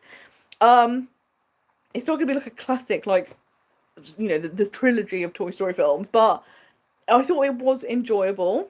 But it's also a great conversation, isn't it? Like, you know, for parents, like, what do you do with tech? Because there's obviously times where it's really helpful and convenient. And, like, it's like, you know, everyone's like, oh, iPad babies, you shouldn't have iPad babies. If I'm in a restaurant and a baby's screaming, give it an iPad. I don't care if it's got square eyes when it's older. Like, if it's convenient for me, then give the baby an iPad. It's not my child. It's not. I'm not getting judged for that. But like, but yeah, it's interesting, isn't it? Because like tech has its perks and its downsides. So it's like you can learn things, you can meet new people, but then you also have the horrible side of like the internet can be a horrible place. People can be just absolutely wild with the things that they're saying, and like, you know, it can be really damaging. And you know, it's one of those things. I think it's interesting being my age of having grown up without tech, and then as a teenager people started getting like computers in the home. Eventually, as you're older, you're getting mobile phones. Social media didn't come around till I was kind of in university. So it's interesting, you've grown up alongside these things, but they don't have the same impact per se. But even now I still find myself like TikTok is like the best and worst thing ever, because I just waste so much of my life on TikTok. But it's just constant dopamine here. It's amazing, but also terrible. Like, it's not good to just rot your brain like that. And I'm like, oh my God, I need to focus on other things.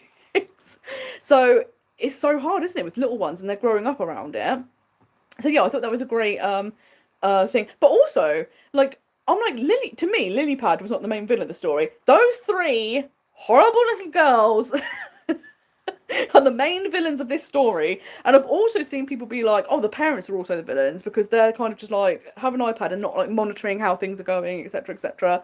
And there are some things where you're like when they just turn up at someone's house and they're like, oh, I've had a message from this stranger and they've told me to go to their house. Or I don't think kids should be getting messages from strangers and going to their house and trusting it's okay. And their parents are like, cool, let's go. That's mad. And I know it fit with the storyline, but I'm like, in real life, that would never work. Don't do that.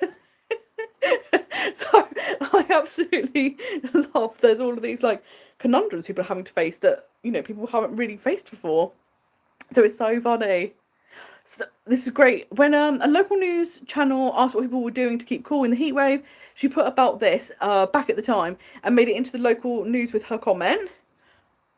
Oh god, that's so funny that they were like, how are you coping? It's like, wow, we were going to the cinema, and then the cinema was absolutely unhelpful. And I love that everyone found out via the newspaper, don't go to the cinema in a heatwave, because they will not be able to help you. Alison says, totally agree with your views on Toy Story 5 and the merch involved in the parks. And yes, oh my god, it would be so amazing. And I love that we're all like referencing the thing but not talking about the thing. And yeah, also it would be amazing in a nighttime show. And yes, it would be so good. And I think they could so easily incorporate that, and it would be spectacular. So, you know, that's got to surely be in their mind. If it's in the film, that's got to be something they've been thinking about. So that would be very exciting. I'm currently doing a Disney countdown of films, watching one per week after getting the idea from one of your podcast episodes. 9 movies to go. I think that's so much fun, isn't it? Because you totally get into the spirit of the trip, and it's so nice to watch films you haven't seen before, or haven't seen for a really long time, and then you're just like, oh my gosh, and it's a great way to kind of help the countdown pass, which is so wonderful. And I've been trying to watch some, well, I actually was starting to watch How to Train Your Dragon, because I know that's not a Disney film, but in Universal, obviously Epic Universe, love Universal Monsters, very excited for that, know about Super Mario, but How to Train Your Dragon, it's one of those films I haven't seen, so I was like, oh, I better see that before I go, just so you get like the references. And I think it's just so fun, isn't it? It just gets you in the mood, it gets you in the spirit, and particularly like Disney, where you now have like Disney, Pixar, Star Wars, Marvel, there's so many different films that you can watch. It's just fantastic. I love this. So by that logic, you loved live action Lilo and Stitch, right? Never in my lifetime have I watched it. And this is the thing, it drove me mad when it came out and they had Stitch driving a car inside cinemas, and I was like, no, yeet it. If I see it, I'm kicking him out the building. And I was like, he can't, he's coming everywhere, and he's now got a vehicle, and he might just turn up outside my house. It's like the stuff of nightmares. Stevie says, live action is a scam. If it is live action, why is the line a computer image? Don't give me clip art and tell me it's live action. This is the thing. When they were like live action Lion King, I'm like, it obviously not. Stop it. Stop it. And I think that's like we were saying. There's some things you can do live action. So like Princess and the Frog. Well, to be fair, that's not really true, is it? Because there are frogs, which immediately I've just contradicted myself. So that's maybe that we have to scrap that. They can't do that. It doesn't work. It doesn't work. Only the bits where the humans would work. But let me think what films could work. Because now I'm thinking most films have animals in. And I think, to be fair, if it's like an animal sidekick, I don't think it's such a problem. So like Tangled live action, I think that's going to be okay. But when everything, like, you know, Jungle Book, and you're like, again, that is not live action. It's CGI instead. It doesn't work. So there's some things I think they could do. Some things that they can't. The one I would love, but I don't think they would touch, is Hunchback of Notre Dame, but specifically using the music from the musical, because that was so good. I'm still obsessed with it. I listen to the soundtrack all the time, but I think Disney would have such a difficult time with, one, how dark Hunchback of Notre Dame actually is, but two, I think they would be very worried about casting and how do you do this appropriately. So yeah, and like some of the messaging now, is it appropriate? So like, I don't think they're gonna do that. I think they're gonna have to stop doing live action. It's the same with Lady and the Tramp, isn't it? When they did that, and you're like, it's not real. It's not real. We just got to stop there. We just do original things. Just bring back original things. It's not. Oh, Jose said, I heard that one song in the live-action Moana will be a duet between the live-action and the animated Moana. That could be interesting. And that will be really cool. And I love that when they've kind of got these opportunities and they're like, why don't we do this? And that makes it really, really fun, because then fans of the film have something extra special. And yeah, I think that's wonderful. It's very exciting. I did also buy recently, in the UK, they're having a really big tour next year of Disney princess music.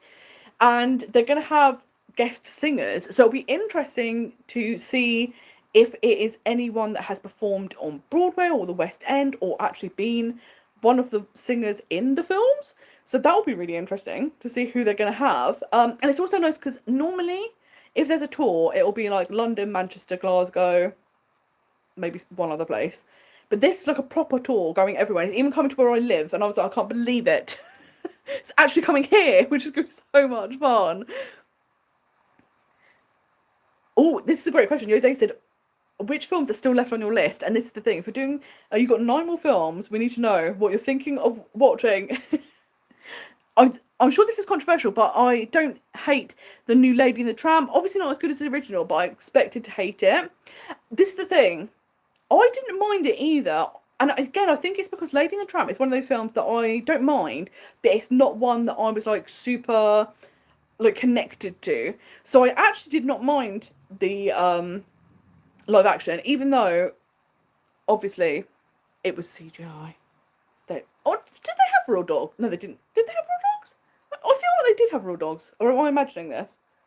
I'm one of these people though, which in some ways is good and also bad. If I see something, I almost immediately forget it.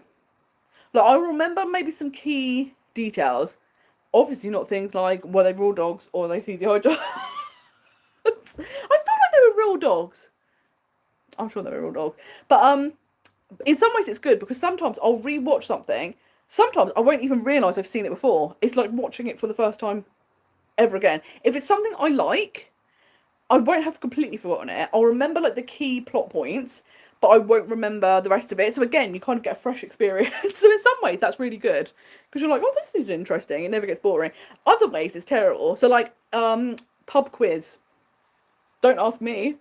I don't know. General knowledge, fine. What happened in this film? I don't remember. The second I leave the cinema, Men in Black turn up, my memory's gone. So it's unhelpful in those scenarios. Stevie says, I'm looking forward to Gatto coming next year. I imagine you're hyped for the Cat movie. And yes, this is the thing. I was so excited when they announced it. I loved the trailer. I was like, this is going to be amazing. It's like witchy, it's cats, it's all of the amazing things. And then they were like, Stitch. And I'm like, of course. It's the yin and the yang. They're like, we're going to give you something good and something bad at the same time. You can't have nice things all the time. And I'm like, well, thanks for ruining it. Can't believe they're bringing back shorts. And they're like, it's Stitch. And I'm like, bring back original shorts. Because I think that was something that was really fun about the shorts, is that ideas that are a bit weird or quirky, they could do as shorts. Like, I Love You. Iconic. Absolutely iconic. Amazing song. Such a like heartbreaking but also heartwarming story. Love. Bow. Like I say, bonkers. Absolutely bonkers. They would not be able to make that into full-length form. But that was the really fun, like, experimental side. I'm sure it must be actually really fun for the creative teams to do those shorts. But when they're like, we're bringing them back, but it's got to be Stitch. And you're like, no. And they're trying to make it, like, relevant. So it's, like, Stitch and a cat. And I'm like, no. You can't save it. A cat's not saving it. It's amazing. You know, they said Halloween in Disneyland Paris is more about celebrating fall than Halloween, I think, because Halloween isn't as big a thing in Europe. But I'd like to see a bit more Halloween instead of just fall in Disneyland Paris. And that's the thing. I think you're so right. Like, a lot of the decor is more like fall decor. I do love the parade, because you do obviously get like Phantom and Melanie and stuff like that. But again, that does also still have quite a fall theme. And song, iconic, a bop. But again, that's all about fall. So, like you say, having more of those like Halloween elements would be really fun. I love Halloween in Disneyland Paris and went last year. Not sure why the parade song makes me emotional, or maybe it's just Winnie the Pooh is on there. And that's the thing, I do love the parade. To me, I think that's my favourite part of Halloween at Disneyland Paris. It is such an iconic parade, and the song is stuck in your head. I love all the different characters you get to see. It's just so good. What are the top things to do at Disneyland Paris without park tickets? Have an entire day pretty much free without tickets for going into the park. And I think what could be really fun, and it's something you can still do in Disneyland Paris, is going to the different resorts and doing some of the meet and greets there. I love that they are in the costumes themed to the hotels. So like nautical for Newport Bay. I think that's such a fun thing to do. And also like sometimes like hanging out in some of the bars, because again, I like the themed bars. Even though I don't drink, I just think it's so nice to go in somewhere. So like, I love the Art of Marble Hotel. I think Bleecker Street and Skyline Bar are both really great. They're such a fun theme. And like when I was there and I went to Skyline, I just brought my Kindle with me, and I thought I'm just gonna sit in a bar and read a Kindle. It was so lovely. But it's also like sometimes people like to like head out a bit, and loads of people. It's a good thing and a bad thing. Love to go to Val Europe just to go to their massive Primark and see all of the Disney merch that's available there. And the problem with that is sometimes it's great, and then you're like, well, I need to buy these, and then you're taking money away from buying things at Disney itself. The case is getting full. It can be a conundrum. But I also think I like the walk as well between the hotels. I think going along that river is absolutely beautiful, and then just getting to kind of tour the resorts, because you get a real sense they all have their own very distinct vibe, and I think it's so nice to go in, have a little see, and like, oh, what would do I like to stay at this hotel? Would I not like to stay at this hotel? What's that like? What's that bar like? I think that's really, really, really lovely. So I do like that. If you have like time free, like going to Disney Village, having a look around, going exploring the hotels, meeting the characters, seeing some of the exclusive merch that they have just for the hotels as well, I think is really good. But that's a great, great question. If anyone else has any things that they think, oh, this is something you should do if you're not going in the parks, let us know, because it's so handy. Because I've done it before where on my arrival day, haven't gone into the parks, and it's nice just to go and do these other things. Oh, Alison said trick or treat with the villain. So basically, you follow a Disney villain on a trick or treat trail. That would be so much fun. And they do have something kind of similar to that in, it's not 100% similar, but it's kind of similar in Disneyland, where they do have this like forest trail, and as you're going around, you meet different villains. But doing that and combining it with trick or treating would be amazing. And then I actually think that's a better way to do meet and greets. Like, I don't want to wait 2 hours in a queue to have a one-on-one interaction. I would rather be in a continuously moving line and have these like interactions as you walk past, and it'd be so much quicker. I much prefer that. That's kind of what it was like when I went to the annual pass Halloween party. Instead of having set meet and greets, they were kind of roaming characters, but you could interact with them, and it was so much better. And because of that, we met lots of villains.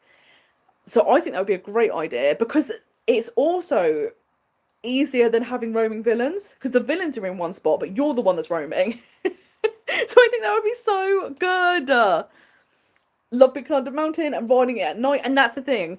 It's such a different experience at night, isn't it? And that's something I love about Disney, is the lands themselves look entirely different, feel entirely different, and going on rides also feels entirely different at night. Particularly, well, obviously, I was going to say particularly outdoor rides. Of course, outdoor rides, because indoor rides do feel the same regardless of when you go on them.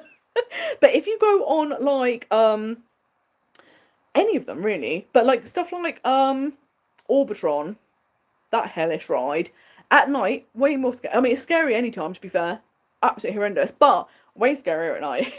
Like Big Thunder feels so much quicker at night. Like, absolutely love it. So yeah, I'm so with you. It's the one. Oh, let's have a little look. Oh, let's have a little look. Oh, this is a great question. Hi, Sarah. Thank you for joining us. Have you been to Roundup Rodeo? And this is one of my biggest regrets, because in 2024, we had a meetup in Disney World, and I'd booked Roundup Rodeo Barbecue for us to all go to, and then we were going to spend the evening together. That day, for some unknown reason, I was just not feeling well. And I do sometimes find in Florida, particularly if you do visit in a hot period of the year, there'll be one day where you just feel a bit sluggish, a bit off, and there's nothing actually wrong with you. You're not ill, but it's just, I think, a combination of the jet lag, the heat, all of the things get to you. So there's just one day where you just feel a bit, and that was the day. So I said to everyone, I'm going to skip the meal, but I'm going to meet you afterwards. And we had an amazing evening, but I'm so sad that I didn't get to have the meal. And then now, whenever I've been since, it's been solo trips, and I'm like, is it too much food if I go there on my own? But it is something I'm thinking about doing in January. But there's also the opportunity in January, I'm hoping, to do a meet-up in January, which will be amazing. So it'll be so much fun to get to see people. It's always such a good time. So that could be a thing again of maybe booking for multiple people. Fingers crossed this time you get to enjoy it. But it just looks so much fun. I love that there's an interactive element, even though it's like an unofficial interactive element. But they know, like, if they say certain things or certain things happen in the restaurant, everyone reacts, which I think is so great. And it just looks fantastic. And the food also looks really, really nice. And I love restaurants where you can, if there's dishes that you like the most, you can order more of. Like, I love that you have that flexibility. So I think that's just so good. This is a great question. Do you speak French? Is it helpful when being in Disneyland Paris and navigating the areas around it? I only speak some basic French. The answer is I do not speak French. So when I was at school, I did German. And, like, I know the pleasantries in French. But what I think is amazing is I always find in Disneyland Paris, the cast members are always fantastic. I always approach them in French and then switch to English once I'm out of my depth, which is within a sentence or two. And what's so nice is I feel like, I think it's the same when you travel anywhere, isn't it? If you have the pleasantries, people know that you're trying, but because you're not fluent, we might need to switch to English. And I'm always so impressed how many languages cast members speak. And a lot of them will have on their badge as well, like flags of different countries, so you know which languages they speak. And the fact that so many of them speak many languages is mind-blowing. So I always find if you speak English, you'll be absolutely fine. And I always just approach with French. And what's funny is I actually feel like it's quite uncommon for people to do that, because what's interesting is the cast members will then, like, start having a conversation with me in French, and then I'll be like, oh, they can see I've suddenly out of my depth. And they're always like, oh my God, no, I thought you spoke French. Because I think so few people even say bonjour or any basic French at all, that if you approach them in any French, they assume that you do know French. And I think on the one hand, it's so sad that because no one speaks to them in French, that they're just like, oh my God, this person does. They speak the French. But I always just think it's such a nice thing. So yeah, I would never ever worry about if you've got basic French, you'll be absolutely fine. And that's the thing, I'm always like, I should try and learn some more French, because I love going to Disneyland Paris. And it's interesting, I think, because I learnt German and I've, like, dabbled in, like, Finnish and some interesting languages that are phonetic, and, like, the way it's on the page is how you pronounce it, I can get my head around. French confuses the heck out of me, because I'm like, how am I pronouncing this? Because it's definitely not the way that it's written down. And I think, obviously, once you learn the rules of the language, you get it, you know what you're doing. And I'm like, I do know what I'm doing. I have no clue at the moment. I'm very lost. So yeah, I feel like for me, it's a more difficult language to learn.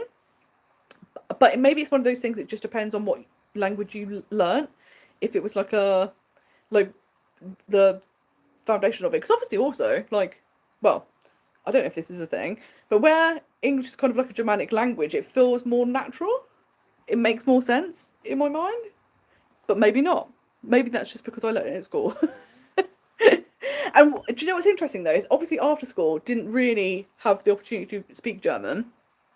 And when I went to Berlin a couple of years ago, what was amazing is how much you retain. Because hearing people talk or reading things, I remembered so much more than I thought I would. But speaking it, I felt so incredibly unconfident. And I was like, grammatically, this must be a mess now. But it is amazing how much you retain. But that's one thing. I wish we learnt languages better. Because I think being able to learn languages is such a huge skill. And, like, in the UK, I felt like it was more like they teach you a sentence and you repeat it, rather than learning, like, the structure of the language, the grammar. It was very much like, this is what you're saying. So, like, if you go to Germany and someone asks a question, I know one answer to it, because that's what I've been taught. And if their response is off page, they've started just speaking normally, I don't know what you're talking about anymore. So I wish we learnt it properly, because it's such a shame.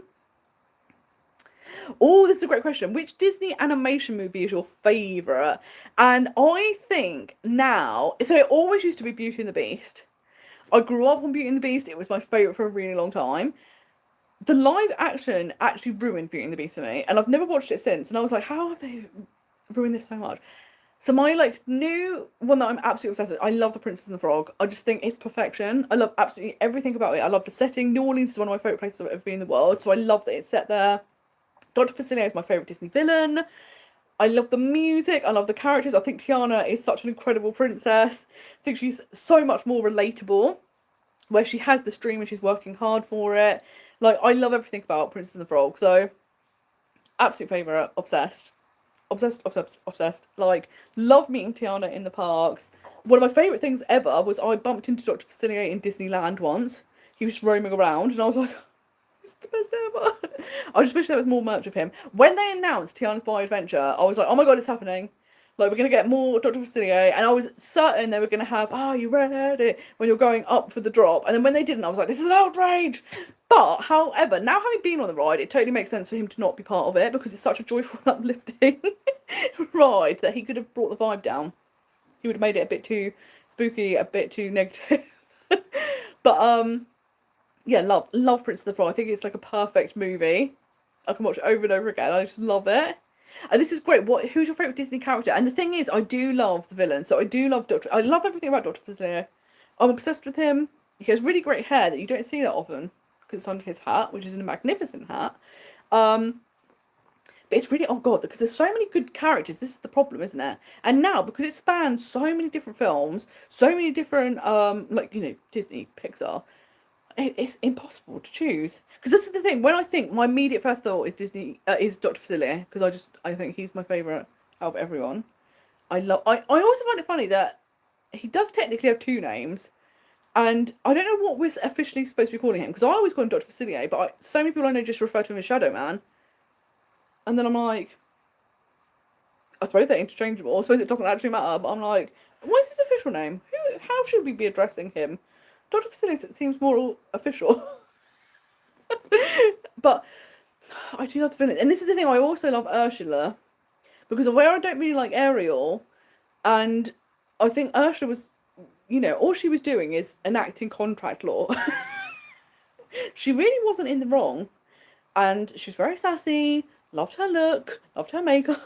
Kind of love her. So I do love all of the villains. Or actually, that's not true. I don't love all of the villains. Because some of them I think are genuinely despicable. And I did see a debate online, and they were like, can we bring back proper villains that are just evil people? Instead of like, oh, it's this misunderstood person, or, you know, like now they're kind of going more down the route of like family issues and, but I'm like, no. So like, Cruella de Vil, she skins dogs, puppies, actual puppies, no redeeming qualities about her, awful. We're not going to try and make her like misunderstood and sympathetic. Absolutely not. Don't care what her history is. Unacceptable. And I would also argue in Encanto, I actually found it a bit frustrating how the grandma kind of, it's like, oh, but her poor sob story. Yeah, she was horrible to everyone in her family. I don't care what her sob story is. Like, I kind of don't want to have this kind of like, we have to feel sympathy for them. We need to just have villains who are villainous because they're villains. So that's what I kind of like about Dr. Facilier. He's just living his best voodoo life. And if it means like screwing people over to get what he wants, then he's happy to do that. And I'm like, yeah, he's just a villain, plain and simple. And yeah, I don't think, and it's interesting because when I went to watch Unfairly Ever After, the Disney villain show in Hollywood Studios, I love that you get to pick who is the most misunderstood villain. But I was so annoyed when the people in my room picked Cruella de Vil, because I'm like, she's not misunderstood, she's horrible. Absolutely outrageous. This is a corrupt vote. So, yeah. And like, people will argue about Maleficent because they're like, it's kind of wild to go, you didn't invite me to that party, so I'm going to curse the baby. And I'm like, that is pretty evil. Just being like, so I think it's rude to not invite me, so screw your kid.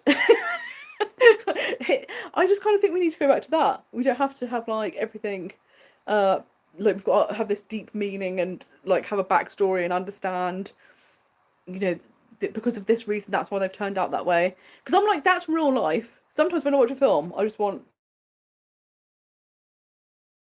And again, I also think in people, like, bad things happening to you is not justification for you to become a bad person. And again, I think that's the thing. When we try and make villains sympathetic, it's kind of like, oh, but if this happened to them, then it's a reason. It might be a reason, but it's not an excuse. So, cut this out, yeah? Not doing that anymore. It's not. Oh, Hunchback is in my top 3, and I love having that soundtrack playing often. And that's the thing, like, the musical version, unbelievable. And I was so glad to see that on stage last year in London. And I was really hoping, and maybe it will down the line, that they were kind of testing it to be like, could we put this on as a full musical? Because when we were there, it was just the music.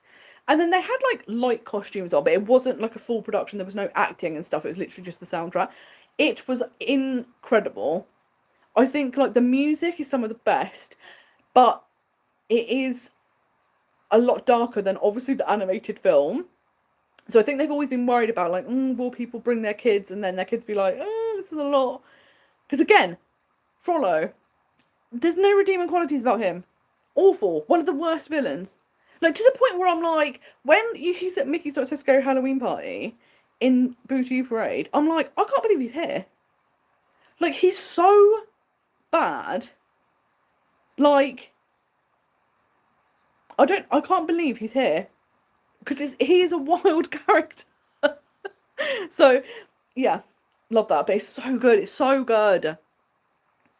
Oh, favourite song from the soundtrack. Well, the thing is, I do love Bells of Notre Dame because it's so impactful when you have not only the cast singing it, but you also have a full choir and a full orchestra. And like having it blurring out is absolutely incredible. And I also love the final song where they kind of have like they kind of mix a lot of the lyrics or like the songs from the actual whole show together, and it's just so emotional, and you're like, oh, I can't cope. Also, Hellfire live with choir is unmatched. And this is the thing, that is such a good villain song, but when you actually listen to the lyrics, I cannot believe it is a Disney song. You're like, I don't know how. And they're talking about him as a character, but you know, him being like, if this 14-year-old child won't be with me, I'm gonna burn her at the stake. You're like, this is a Disney film, is it? It is bonkers. Oh, sorry, something fell over in the house, and I don't know what it was, but we all got a fright. I jumped, the cats jumped, things are happening. But yeah, I just think it's an incredible sound. And like I said, I mean, seeing like a full orchestra, 20-piece choir, as well as the cast, like goosebumps the whole time. Absolutely incredible. So I really, really, really, really hope they put it on as a full musical, or at least they bring back Hunchback of Notre Dame in concert. Because if you've never seen or listened to the musical soundtrack rather than the movie soundtrack, absolutely do it. It's incredible. Oh, this is fantastic. So the 9 films left are Alice in Wonderland, Ratatouille, Little Mermaid, Toy Story 2, Peter Pan, Beauty and the Beast, Finding Nemo, Frozen, and Sleeping Beauty. Incredible. Such a great lineup. It's such a nice mix of films as well. So that's very exciting. I'm obsessed with Ratatouille. This is another film. I'm obsessed. Obsessed. I love Remy so much. And also, Emile reminds me of my cat Jaffa. So anytime, every single time I go to Disneyland Paris, they've got this big Emile plush. And I'm like, I'm going to get it because it reminds me of Jaffa. And then I never get it because I'm like, oh, it's quite big. It probably won't fit in the case. And I'm like, one of these days, I will get him. And so I'm obsessed. I watched Encanto this week, as I've realised, even though it came out 5 years ago, I hadn't seen it. And what do you think of Encanto? And do you agree that the grandma is obviously the villain of the story, but no matter what she went through, she shouldn't have been doing nasty things to her family? I'm so against it. Against it. Yep. They said, I love you, just thinking about it makes me tear up. It's such a cute show. It is, isn't it? It's amazing. And that's what I love. It was so impactful that everyone, when you think about Pixar shorts, it immediately comes to mind because it was so well done. And like you say, it's such a beautiful story, but it does make you like tear up and you're like, how have they done this? Actually, there's something in Disney World, they have the Pixar shorts that you can watch. So you get like 3 or 4 shorts, and I think some of them are Mickey Mouse, and then the rest of them are Pixar shorts. And it's so cute, but it was that thing of like, I've just come to Epcot to cry, have I? That's what I'm doing with my life now. I'm just sitting in the dark crying. Brilliant. It's amazing. You saw a Stitch airplane. This is the thing. Why has Stitch got an airplane now? Why? How is Stitch getting... This is the thing. This is a genuine thing, though. Who is this for? Like, there's got to be someone very high up at Disney who's just a massive Stitch fan and putting Stitch everywhere. Because I'm like, I don't think, like, the fans are calling for this level of Stitch. And absolutely... Because that's the thing. It's not even just in Disney. Like, if you go to Primark in the UK, 50% of it's Stitch. And I'm like, guys, what is happening? What information does Stitch have about Disney that Stitch is going to release unless they keep putting Stitch absolutely everywhere? Because it feels like at this point he's like some sort of gangster. So I'm like, this can't be real life. It's just absolutely ridiculous. Are all the meets first thing in the morning, or is some of them later on? And typically they are normally later on in the day. So I think for the last one we did, when we were going to go to Roundup Rodeo, I think we met, the dinner was about 6 o'clock, and then we spent the rest of the evening together, and it was amazing. We got to go on some rides. We went on Rise of the Resistance, final ride of the night, which was incredible. Then we went to Ogre's Cantina. We went to the last slot of the night, and when we came out, we had the whole of Galaxy's Edge and Hollywood Studios to ourselves, which is one of the best things I've ever done. And I was so glad we did it as part of the meetup, and it was amazing. So yeah, it will most likely be like afternoon, evening, which will be so much fun. It'll be so good. Because I think that's the thing. In the mornings, it's when the park's the quietest, it's a great time to get things done that you want to get done. So it's so nice to let people have the opportunity to do that and blast through things while they're quiet, and then later on be like, oh, let's go and do something together, which would be so good. As I said, I liked walking outside the Cheyenne and looking at the little gardens. The only bummer was last time I did this was during the winter, so there was nothing to see. And that's the thing, isn't it? Like, sometimes the time of year will impact what's an enjoyable thing to do. But like you say, it's so cute, isn't it, at Cheyenne? I also love stuff like, at the Santa Fe, you've got, like, the smallest volcano in the world, or whatever the title is. You've got, like, these weird little, like, quirky things, which I think is really fun.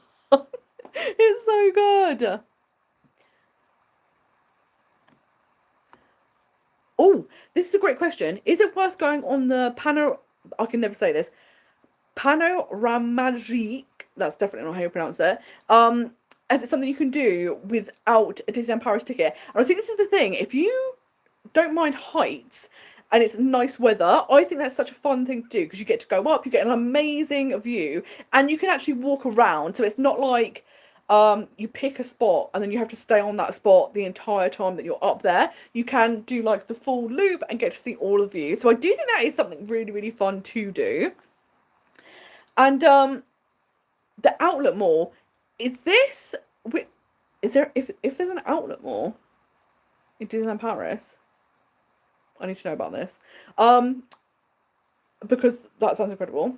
Now, I know there is a mall in Val d'Europe, but they have lots of shops. As far as I'm aware, there's not an outlet. But if there is an outlet where you can get cheap things, I love a little outlet mall. So this is very exciting. This is a great point. I saw someone say that the rides are faster in the evening because they're all warmed up, meaning that they are slower in the morning. And that makes so much sense. And that's what's very exciting, isn't it? Because it does make sense, isn't it? Like, these are all mechanical things. So that the more they're working, the easier they are going to operate, which is fantastic. And I think there's something as well with, like, perception of speed at night. Because I feel like even driving in a car, at night, you feel like you're driving faster than in the day, even if you're going slower, if that makes sense. So I think, like, all of the combination of things, and you're like, oh my god, this is amazing. Oh, Jose said, I did Roundup Rodeo solo. It was way too much food, but it's such a lovely theme. And that's the thing. It does look like such a fun place to go, but you do worry, like, this is a lot of food. This is a lot. And that's the thing, isn't it? Because they just serve you platters, it doesn't matter how many people are there. They're like, here's your platter. And you're like, okay, I don't know if I can eat all of that. It's amazing. Stevie D said, that's why I found Spanish easier. It's phonetic. And that's the thing, isn't it? I do find languages where if it's written and you can just pronounce it straight away, it just feels so much easier to pick up. But yeah, it's nuts. I did French between it's year 7 and year 9. I can remember very little of it, and I think that's the thing, isn't it? I think it depends on the way you were taught. Because what was interesting is my first couple of years doing German at school, we had an English teacher who spoke German, and it was very much like repeat this phrase after me, stuff like that. My final year in school, we had a brand new teacher who was Austrian, and she would not speak English. She would only speak German. So the second you stepped into the class, absolutely everything she spoke was German. And it was brilliant because you picked it up so much more because you were hearing it in a naturalistic way, but also you were just immersed in it. And I was like, oh, we should have been doing this the whole time. And I loved that so much more. But yeah, that's the thing, isn't it? Otherwise, it's just like, I don't remember any of this. Like, what is this? Because I did do 1 year of extracurricular French. So it was like an hour a week or something after school. But obviously, that's like only a few hours realistically of French. But the thing I remember most, I don't know if other countries have this, but in the UK, we used to have songs that they would play. And they were the things that really stuck in your head. And they were iconic. They were iconic. There was one, my favourite one we used to have was Hello, wie hast du? Ich heiße Georg. And loved it. Absolutely loved it. Top banger. They need to bring it back. But I don't think it was really teaching us much, apart from, oh, this is a fun song. It was very, very basic. So I love that they were like, don't teach them languages properly. Just put a little song on, it's fun. Hades is such a fun villain. Totally agree. Amazing sense of humour. Like, great villain. And we need more villains like this who are genuinely villainous but great personalities. Love it. Lou says the grandma for Encanto is the worst, and I agree. She's so horrible, and I'm just like, oh god, it doesn't matter what she's been through. She doesn't get to be horrible to her family. Like, it's just outrageous. Like, she's so horrible, and I'm like, oh. But what I do think is interesting is that in some ways,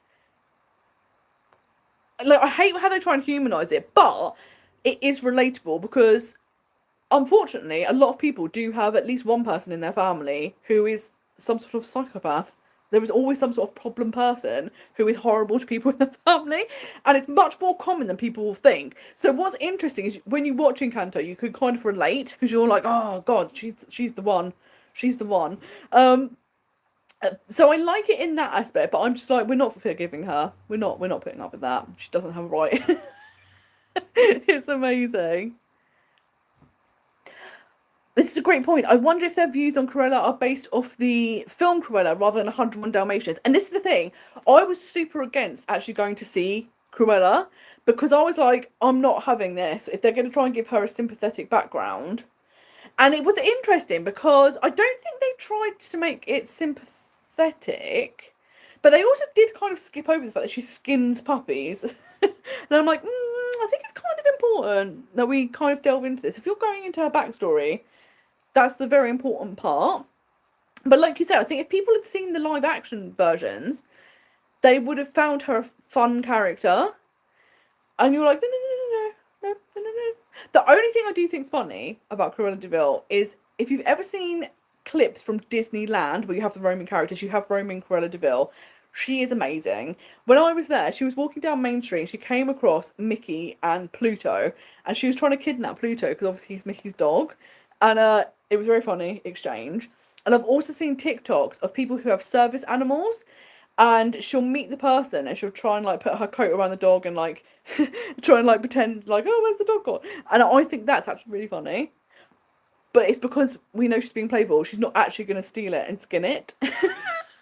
Whereas, you know, that's the point where we have no sympathy for her. Like, it's done.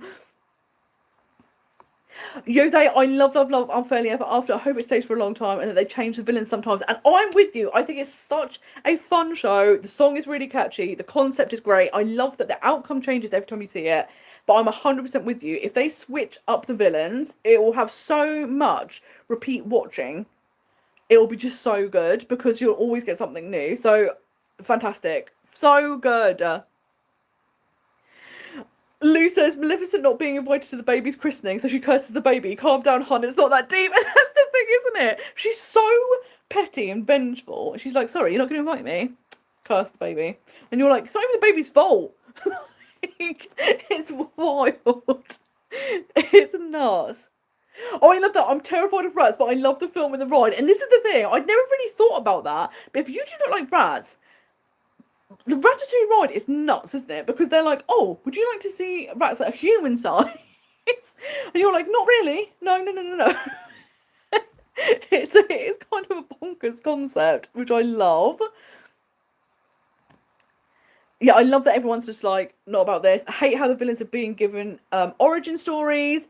Totally agree, because it's that thing of like, let's not be trying to make them sympathetic. Like, just let them be villains. The grandma was nasty, and that's the thing, isn't it? Yep, she's horrible, dreadful. We're not about her. The Stitch plane belongs to Hawaiian Airlines, which kind of makes sense. I can get that. I get what they're doing. I'm not happy that Stitch is going everywhere, but that does make sense. So I'm like, okay, that's good. But this is a good question. How long are you actually up in the Panoramagique for, and how many people are in it? I don't think it's very long. I think it's kind of like 8 or so minutes. It's not a long period of time that you're up there. And I think it does have like quite a big capacity for people. However, I've never known it to be full. So I've never actually done it because I don't particularly love heights.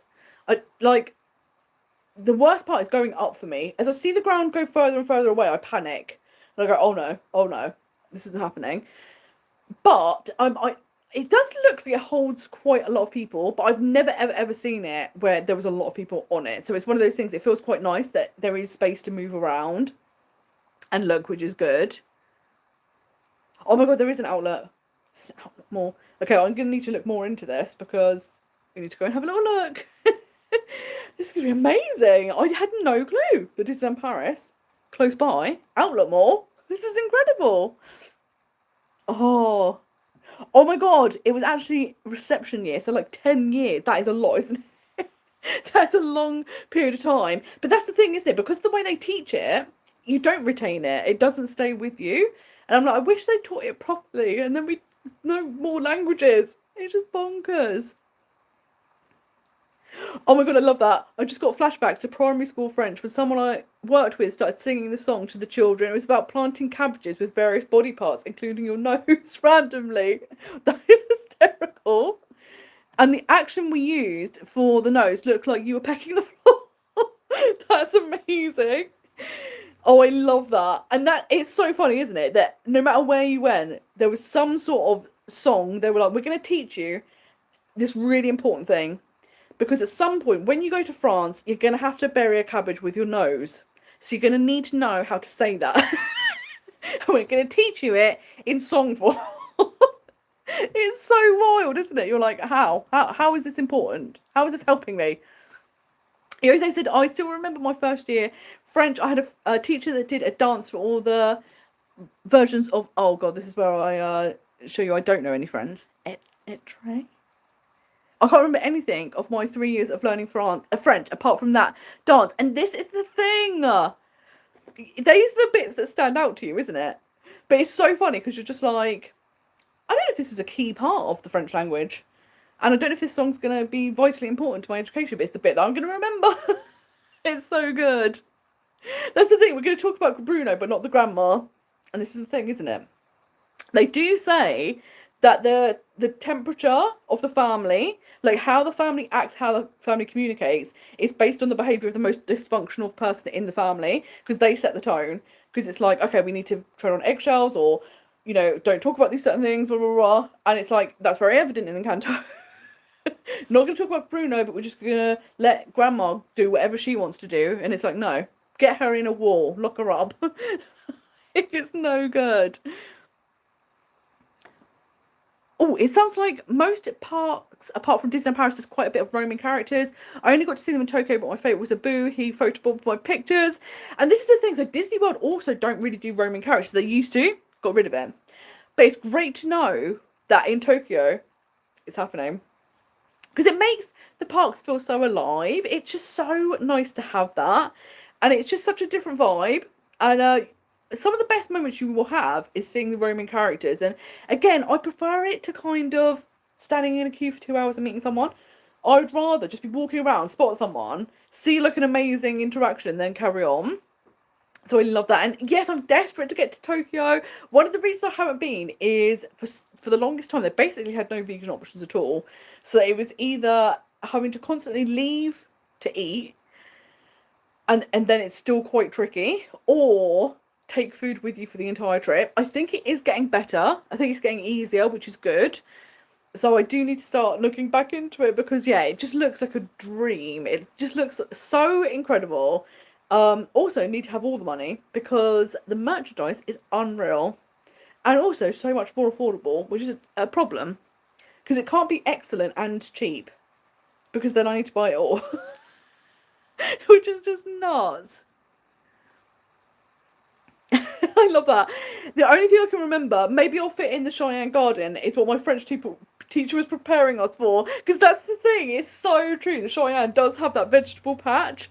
And you're like, I've got this, I've got a nose, take me there. I'm ready to start burying the vegetable. This is so good. I love that everyone remembers these songs. It's great, isn't it? It's the bit that does stand out the most from learning languages at school. I think it's great. Oh, it's so interesting that they've got more in Adventure Way now. So Alice and the Mad Hatter and the Army Men. And yeah, it just makes such a difference, isn't it, when they've got roaming characters. So it's great to hear Adventure World is starting to expand on that.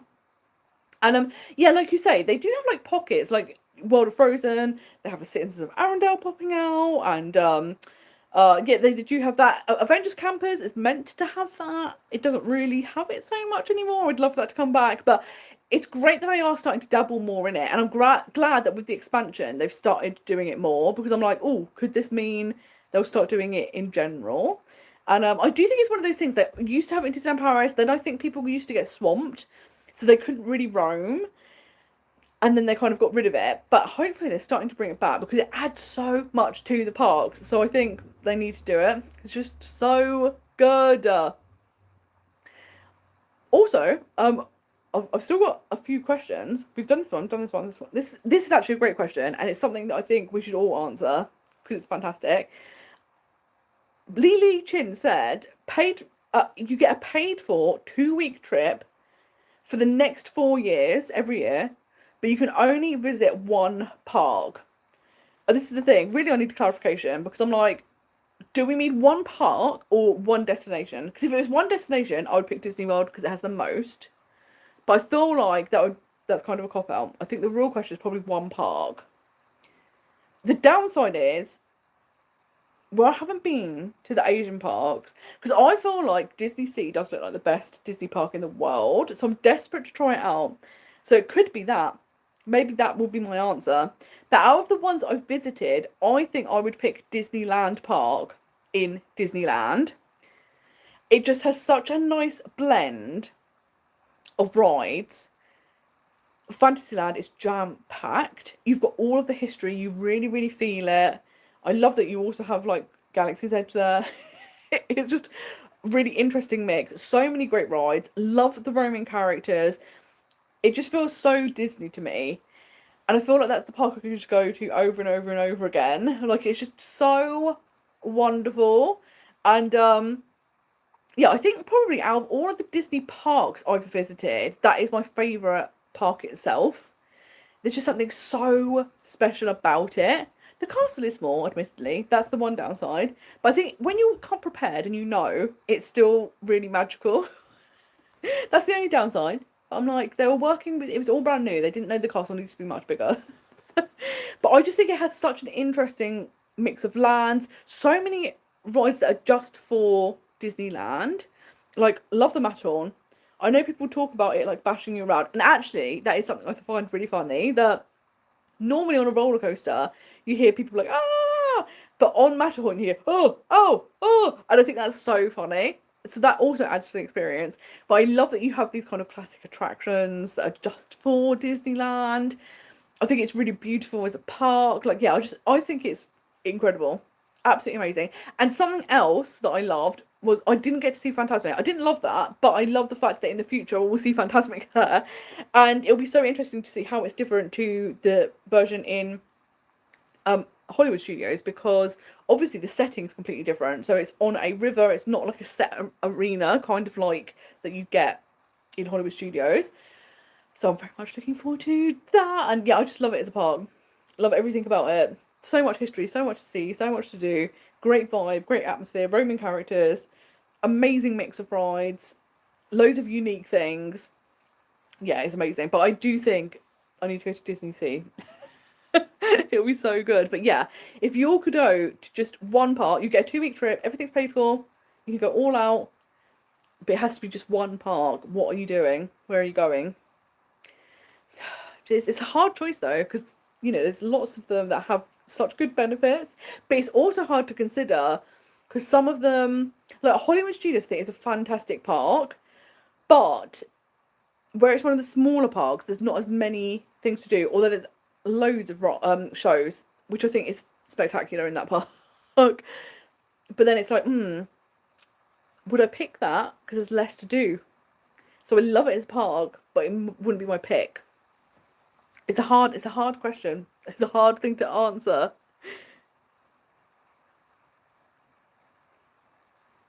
Yes, I love that everyone's saying Tokyo Disney Sea.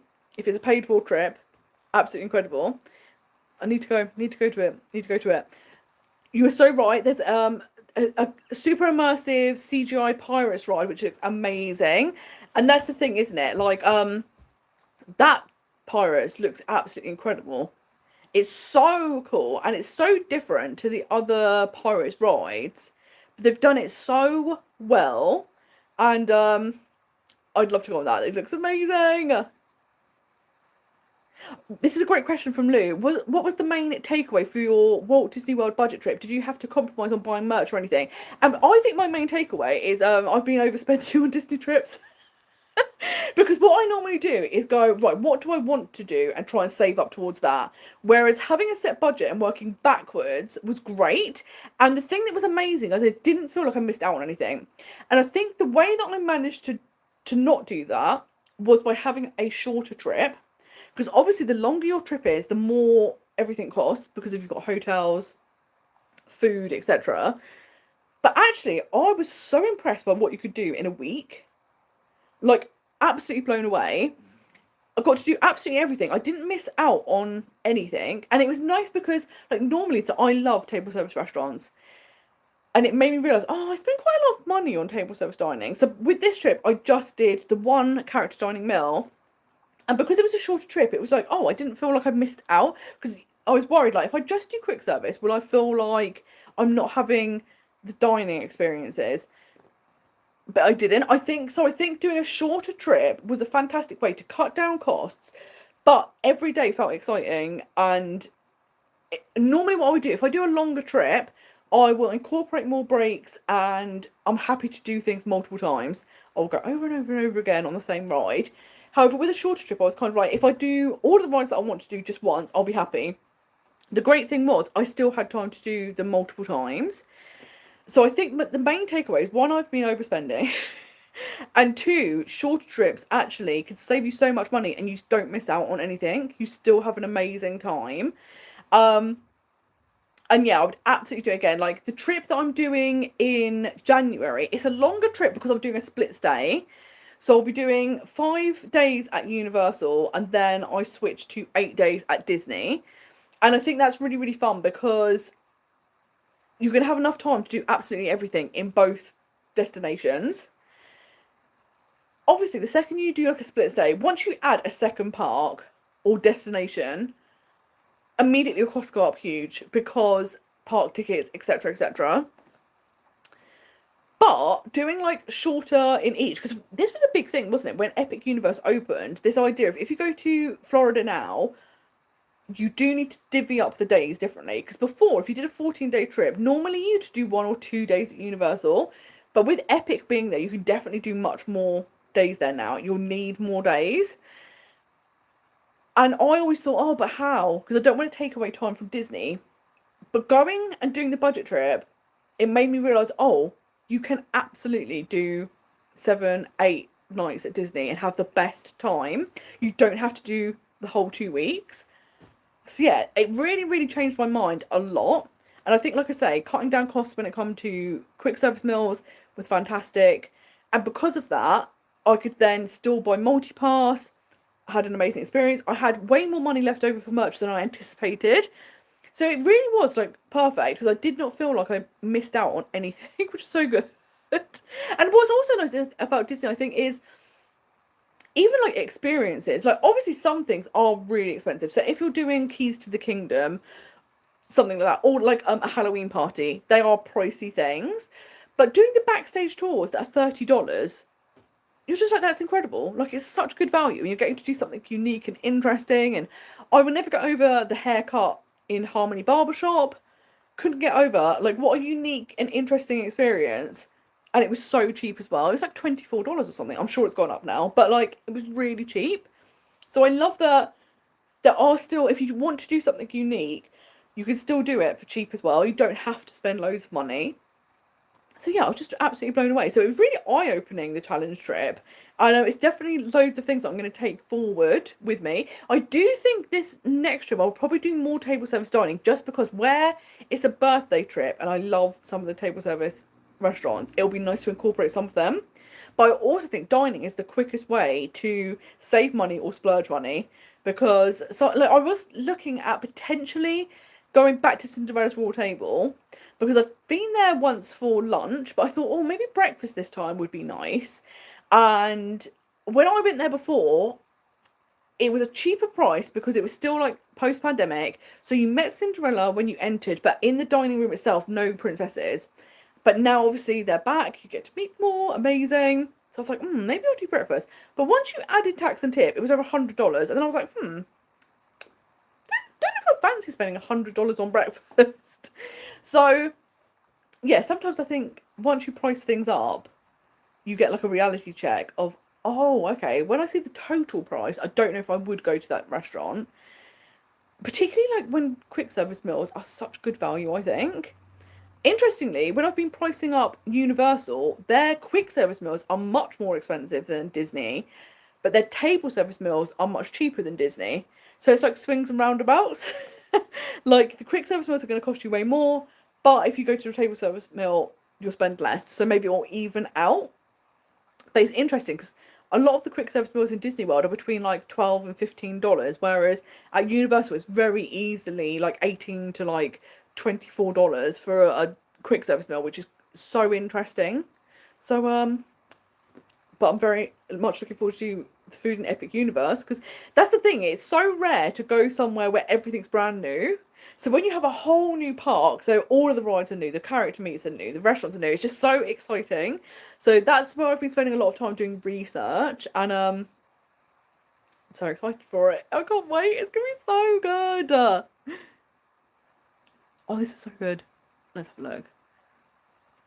Jose said, for vibes, I would choose Animal Kingdom. And for the best shows, Hollywood Studios. For the nostalgia, Disneyland Park. I can't choose. And this is the problem, isn't it? It's impossible to choose because all of the parks have such a different feel and a reason why you love them. And I'm totally with you. The shows in Hollywood Studios are fantastic. And there's so many of them. And I think that's such a fun part about that park. But yeah, like you say, Disneyland Park, there is such a great nostalgia to it. And it's so beautiful. Some of the best versions of Disney rides in anywhere in the world. It's just so good. I love that. The part about Matterhorn and people yelling in Payne reminds me of Indiana Jones in Disneyland Paris. I always bash my head. That's the thing, isn't it? It is such a like headbanger. And it's that thing, when they like say put your head back, I like actively now like push against the restraint. I'm like, I'm gonna put my head back as far as possible. It does help a bit, to be fair. But yeah, it is a crazy ride, isn't it? Those horrendous years where it was an anniversary and they went, let's put it backwards, and so many people got ill that they were like, we'll have to turn that back again. I don't know what they were thinking. Horrendous. Absolutely horrendous ride to do backwards. Asian parks are definitely worth it. Not many thrill rides, but the scenery and projections and animatronics are really cool. And I think that's the thing, isn't it? It's just the whole vibe is amazing. And I think that's the thing that I think separates Universal and Disney. Universal is very much, if you love thrills, you are going to love Universal Parks. But if you're more into theming and the feel and a mixture of different things, Disney's where it's at. And I think that's what's so nice. Like, the Asian parks, I think, get that so nicely done because there is such a focus on, like you say, the vibe and just how it feels to be there. And that's the thing. I love thrill rides. The older I get, the less I can do. So, like, I'm obsessed with Tron. It's become a problem because I think about Tron almost every day. I just love Tron so much. But then the more thrilling rides, like Expedition Everest now makes me feel ill. Can't be going on that. So, but what I love is if you go, do you know what? Thrill rides aren't my thing, and you skip over them in Disney, there's still so many things to do. Whereas if you go to Universal and you go, I don't like thrill rides, there's so few things you can go on. And if you don't like simulators, there's almost virtually nothing you can go on. So, yeah, I think Disney are great for that because there's just so much to do. And also, if you go on no rides, there's so much to do. And I think that's something that's so fantastic about the Disney parks and that like really make them stand out. You know, as I said, I would never go back on Indiana Jones in Paris. It hurts so much. That, and this is the thing, isn't it? It really is. That ride shook my brain cell about. I love that. But it's so true, isn't it? Like when you get off and like your neck's hurting or you're getting a headache and it's not the one, you're like, this is absolutely outrageous, guys. What is this? And I don't know, because normally being short is a problem on roller coasters because the harness isn't always as far down on you as other people, so you kind of really bash into the harness. I don't know if it's because I so aggressively now push back against the headrest that I'm okay on Indiana Jones. I don't come off in as much pain as I used to. But it is that thing, isn't it? You're like, I want to come and enjoy a ride, and this is not necessarily an enjoyable ride. Admittedly, it's short, which is good when it hurts you. Because you're like, finally, I'm going to get to go off of this. But I think really they need to retrack that. It's probably due, like, being retracked so that it doesn't bash your belt as much. That's what I think.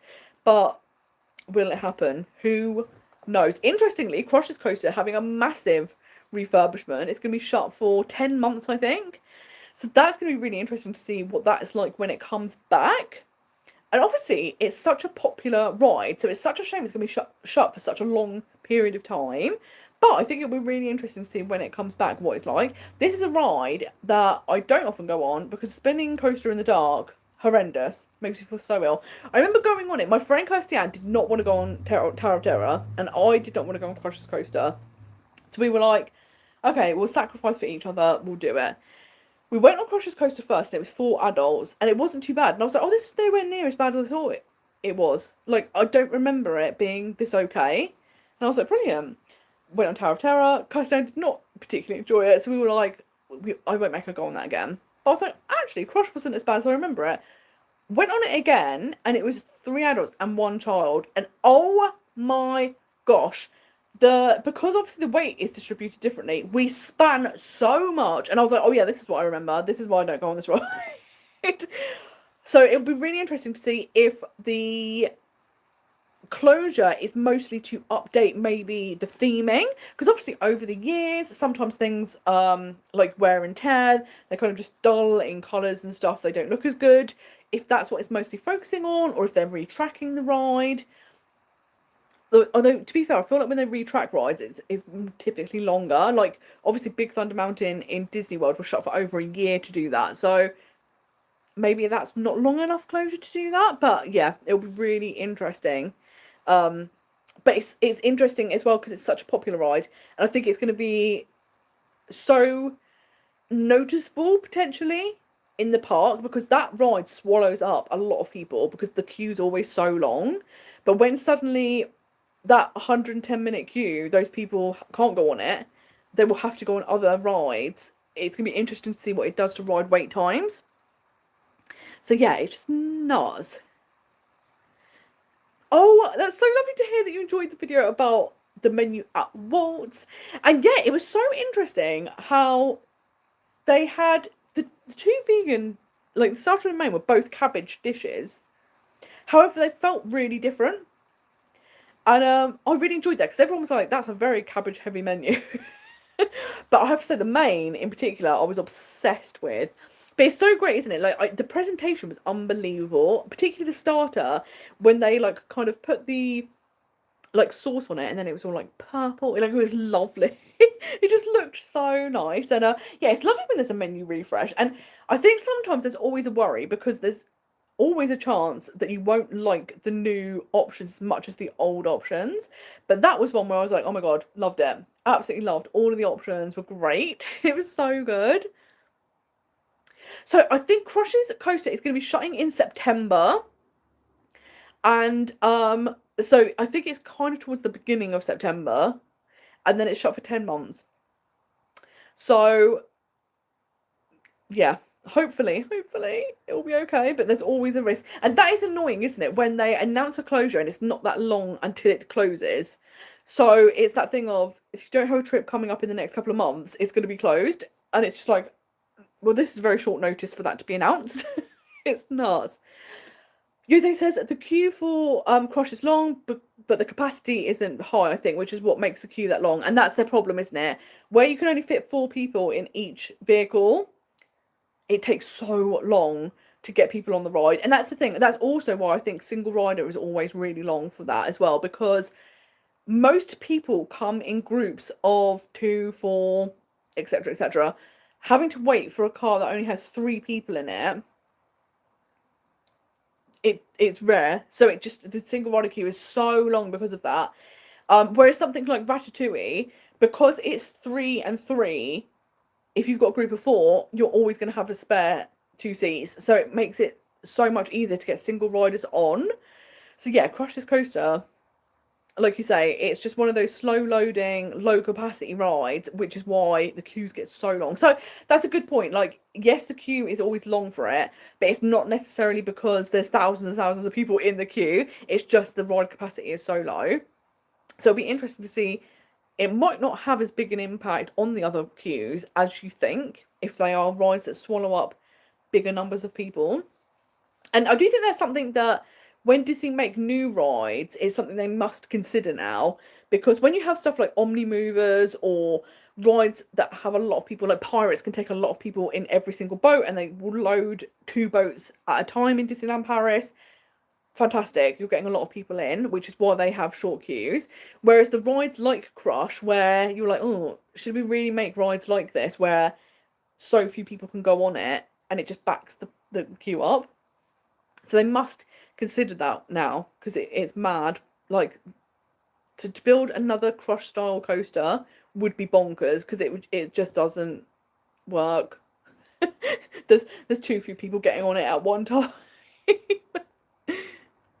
You're so right, parachutes is great for single riders too. And yeah, you're so right. Anything where, like, there's always a high likelihood of there being a seat left over is wonderful. And like you say, whenever I've done single rider for the parachutes, I've always been like, there's only one person in front of me, 2 people in front of me.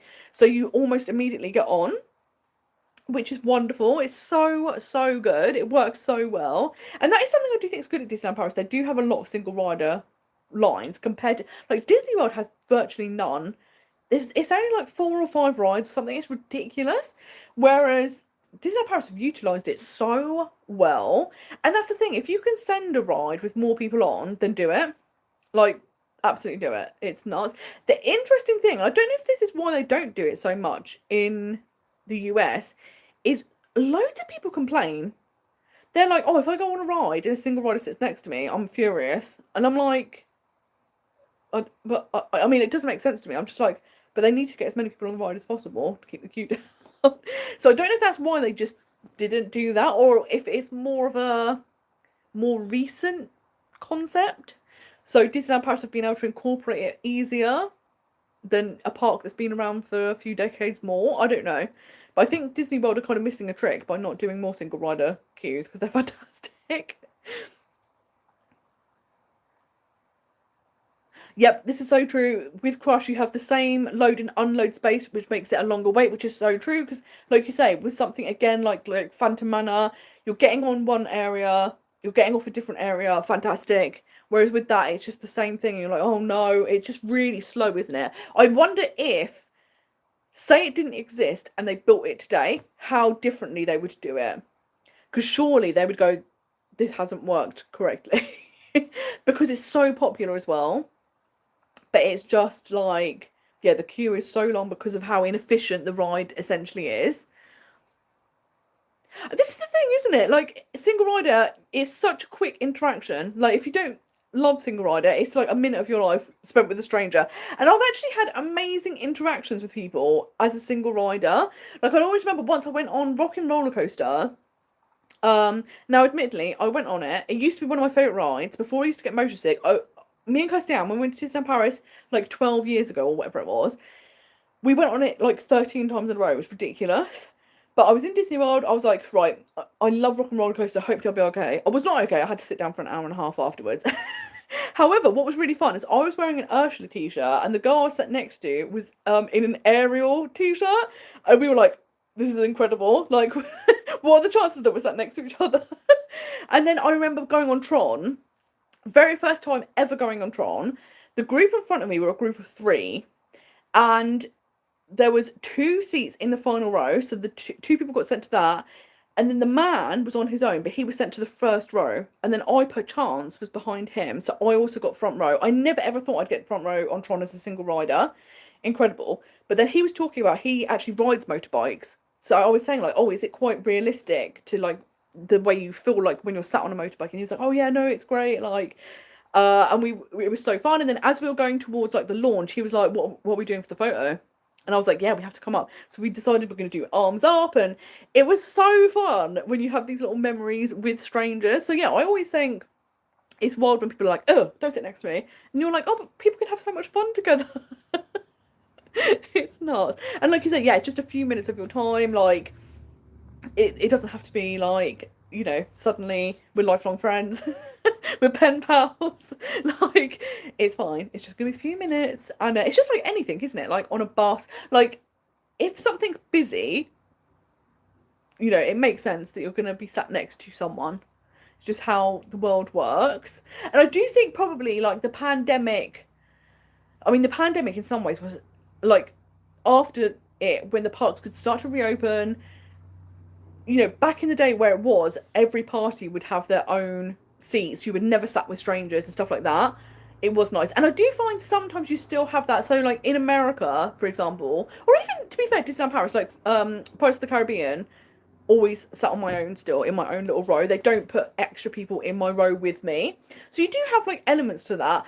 But back then, you were on every ride and you had no one sat next to you. And I wonder if people got used to that and then they were like, oh, no, I'm having to sit next to people again. It's not. Yes, Joe, you're so right. Disney is such a great destination for solo travel. You feel so safe. I haven't been to Universal for years. Does it have the same feel? And I think that's the thing. I definitely still feel safe at Universal. I would say the atmosphere, like the vibe, I don't think is as... To me, it feels more like a theme park rather than like Disney feels like immersive in that sense. Admittedly, everyone has said that Epic Universe does feel like a Disney level theme park.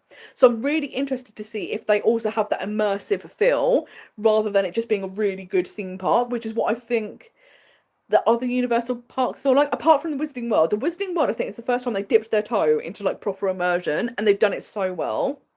So I'm really interested to see if Epic's like that. And I do think Disney does have that magical feel. There's just something in the air. I don't know how they create it. It's not something you can put your finger on, but it does have that. And I think at Universal, I definitely feel safe. I definitely feel welcome. I have like lovely interactions, but you don't have that magic feel per se. And I think it's just, I don't know how they do it. I don't know how Disney are doing it. It's absolutely incredible. It literally is magic. But I would say, yeah, if you're a solo traveller, Universal is still really, really great to visit. And I do think when they add more and more things, they are making it to try and rival Disney. So it'll be really interesting to see if you do get that magic feel in the Epic Universe. But yeah, it's just so exciting. And yeah, I just think the Wizarding World is the one place in the universe where I do think already you get that feeling. And it's so different, isn't it? Like if you go to like the Marvel section of Islands of Adventure, for example, it doesn't feel like an Avengers Campus type thing, which you have in the other Disney World, the other Disney parks. It feels like a theme park with great theming, but it doesn't feel immersive. But Universal are creeping into that. They're like catching up. They're doing it, which is amazing. Jose said, I went on Rise before it was single rider. I was chatting with an American family, and when we got to the end, the cast member, how many people the father counted me as part of their group, which was so nice. That's so lovely, isn't it? And I think that's something that's lovely about Disney, is that people are in just such good spirits that they're so happy to kind of interact with strangers. And some of my favourite memories are from talking to people in the parks, and I just absolutely love that. I remember once, it was when they did have single rider. They just opened it. I remember, I think it was my last day in Hollywood Studios, and they opened the single rider for Rise of the Resistance. I was like, I can't believe this. So went and did it, and I ended up in a plaid group. So I think they had 6 people as part of the tour, and the plaid was riding with them, and I got to join them. And it was so funny because I felt a bit bad, because I was thinking, because they're a VIP group, I thought they probably wouldn't fill that seat. They would just have their own vehicle, because it was only one seat. But I was like, oh my god, like, I felt like I was part of a VIP tour for the ride, which was amazing. But they were so nice, the people, and so lovely. Like, they weren't funny about it at all, like me being there. And like you say, it's so nice when you have these moments and like you feel like you're part of the group, and they're just so inclusive, and yeah, you really remember those moments. But yes, Joe, you're so right. Disney has our childhood, so we'll always feel the magic there. And there's something about it, isn't it? And actually, do you know what my thing that I love about it is that I love it when you know, like, a couple or a family that are going, and like, it's normally the dad. I don't want to generalize, but it's normally the dad, and he's like not a Disney person.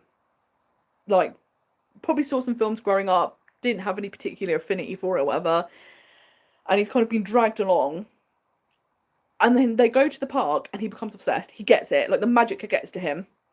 And then when they come home, he's the one going, when are we going back? When are we booking a trip? And I love that, because that's like the magic working in real time. Because again, you don't know what it is, but there's just something you feel in the parks. And when people who aren't excited to be there get it, and they're like, oh my god, this is amazing, it's so wonderful. And although I was thinking about this the other day, and I was like, this is a controversial opinion, but bear with me. But I feel like there are Disney people, and then there are people who think you're supposed to visit Disney. And what I mean by this is, the Disney people is either they grew up with the movies, or maybe they visited it as a kid, maybe they never got the opportunity to visit as a kid, so they're really excited to go as an adult. But people that get Disney and are so excited to visit, and they have amazing times. Then you have people that don't have any particular affinity for Disney, but they kind of think, oh, if you have kids, you're supposed to visit. And they're the people that are making the TikToks going, Disney adults shouldn't meet characters, Disney adults shouldn't be allowed to watch the parade, all of this nonsense. And I think that's the difference, is that people that get Disney know it's for everyone. And when you're there, you want everyone to have a good time, because you know how special it is and all the memories you're making. So you have these lovely interactions between strangers, and if you can help people by taking a photo, or, you know, all of these things, you do it because you know it's going to be wonderful. Whereas the people that turn up and bitch and moan about everything, I think they're people that don't understand Disney. They just think if you have kids, you're meant to visit. They don't do any research, they have a horrible time, and then they blame everyone else that's there, namely Disney adults. And also, I think that's the distinction, because whenever I see one of these new videos pop up of going, people that meet characters at Disney that are adults should be locked up, you go, grow up, Sandra. And it's just like, this notion that like adults or other people shouldn't be there, just her kid should be the front of every queue. It's like, you don't get it. And they most likely will never go back to Disney. It's one of those things. They do it because they think they're meant to do it. They don't do any research. They don't have a good time. They're never going to go back. And then they blame their bad time on everyone else. And whenever you see one of these videos, it is never someone who is a Disney fan and their first trip didn't go the way they thought it would go, so they blame everyone else. It's never them. It's always these people that are like a one and done. So I'm always like, we don't really need to listen to your opinion. And like, you'll get a lot of traction, because anything talking about Disney adults always gets a lot of traction online. But you're wrong, essentially. you are the reason your trip was miserable, and I'm sorry that it was miserable, but it's not other people's fault. This is a good point. I think people who complain about Disney adults do it for views at this point. I've seen tons and tons of videos pop up, and you're so right. Like you say, they will always get views, always get traction. People don't seem to care if the comments don't go the way they think they're going to go. It's just that thing. And like the ones that you see where it's genuine, where people are like, why are these people doing that? I think they just genuinely aren't Disney people. They just don't get it. And it's that thing of thinking you're supposed to go. If you have kids, you're supposed to go there, and it's only for little kids. And it's like, oh no, you've got that wrong. Oh, let's have a look. Jose said, I didn't grow up with Disney, but I started to love it as an adult because of the immersiveness. I then started to watch the movies and listen to the music, and the stories told are just beautiful. And that's the thing, isn't it? You do have people that kind of did not have that connection with Disney growing up. And then it happens in the reverse, and you're like, oh my god, this is amazing, and like fall in love with the parks first, and then really get into the films and the music, and yeah, it's just lovely. Oh no, sadly my husband has not become Disney-fied. He did grow up with Disney as well. I need tips on converting him. And that's the thing, isn't it? For some people, it is just a nightmare, because if you are not a crowd person, maybe it's the weather you don't enjoy, if you don't enjoy the types of rides on offer, some things it's just like, this is not for me. And my friend Liz, it's famous, her husband is not a Disney fan, so maybe once every 10 years he'll come with her, but she just goes on loads of trips solo or with friends, and just, she's like, I'm gonna live my best Disney life. He's fully supportive of it, and he like will be like, have the best time, but it's just not for him. And I think that's the thing, isn't it? Sometimes it's like, okay, we just have to accept we can't Disneyfy everyone. But if they're happy for you to go to Disney and enjoy yourself, and then you get to do different things together, perfect, that's the way to do it. Lou said, my husband has made my dreams come true with a trip to Walt Disney World in November 2027. Originally 1 week at Port Orleans French Quarter, but now we're going for a week with Virgin flying premium economy. Last time was September 1995 for me. That is going to be amazing, because that's the thing. When you're desperate to go back somewhere and there's a resort that you particularly want to do, it's so nice when someone's like, we're doing it.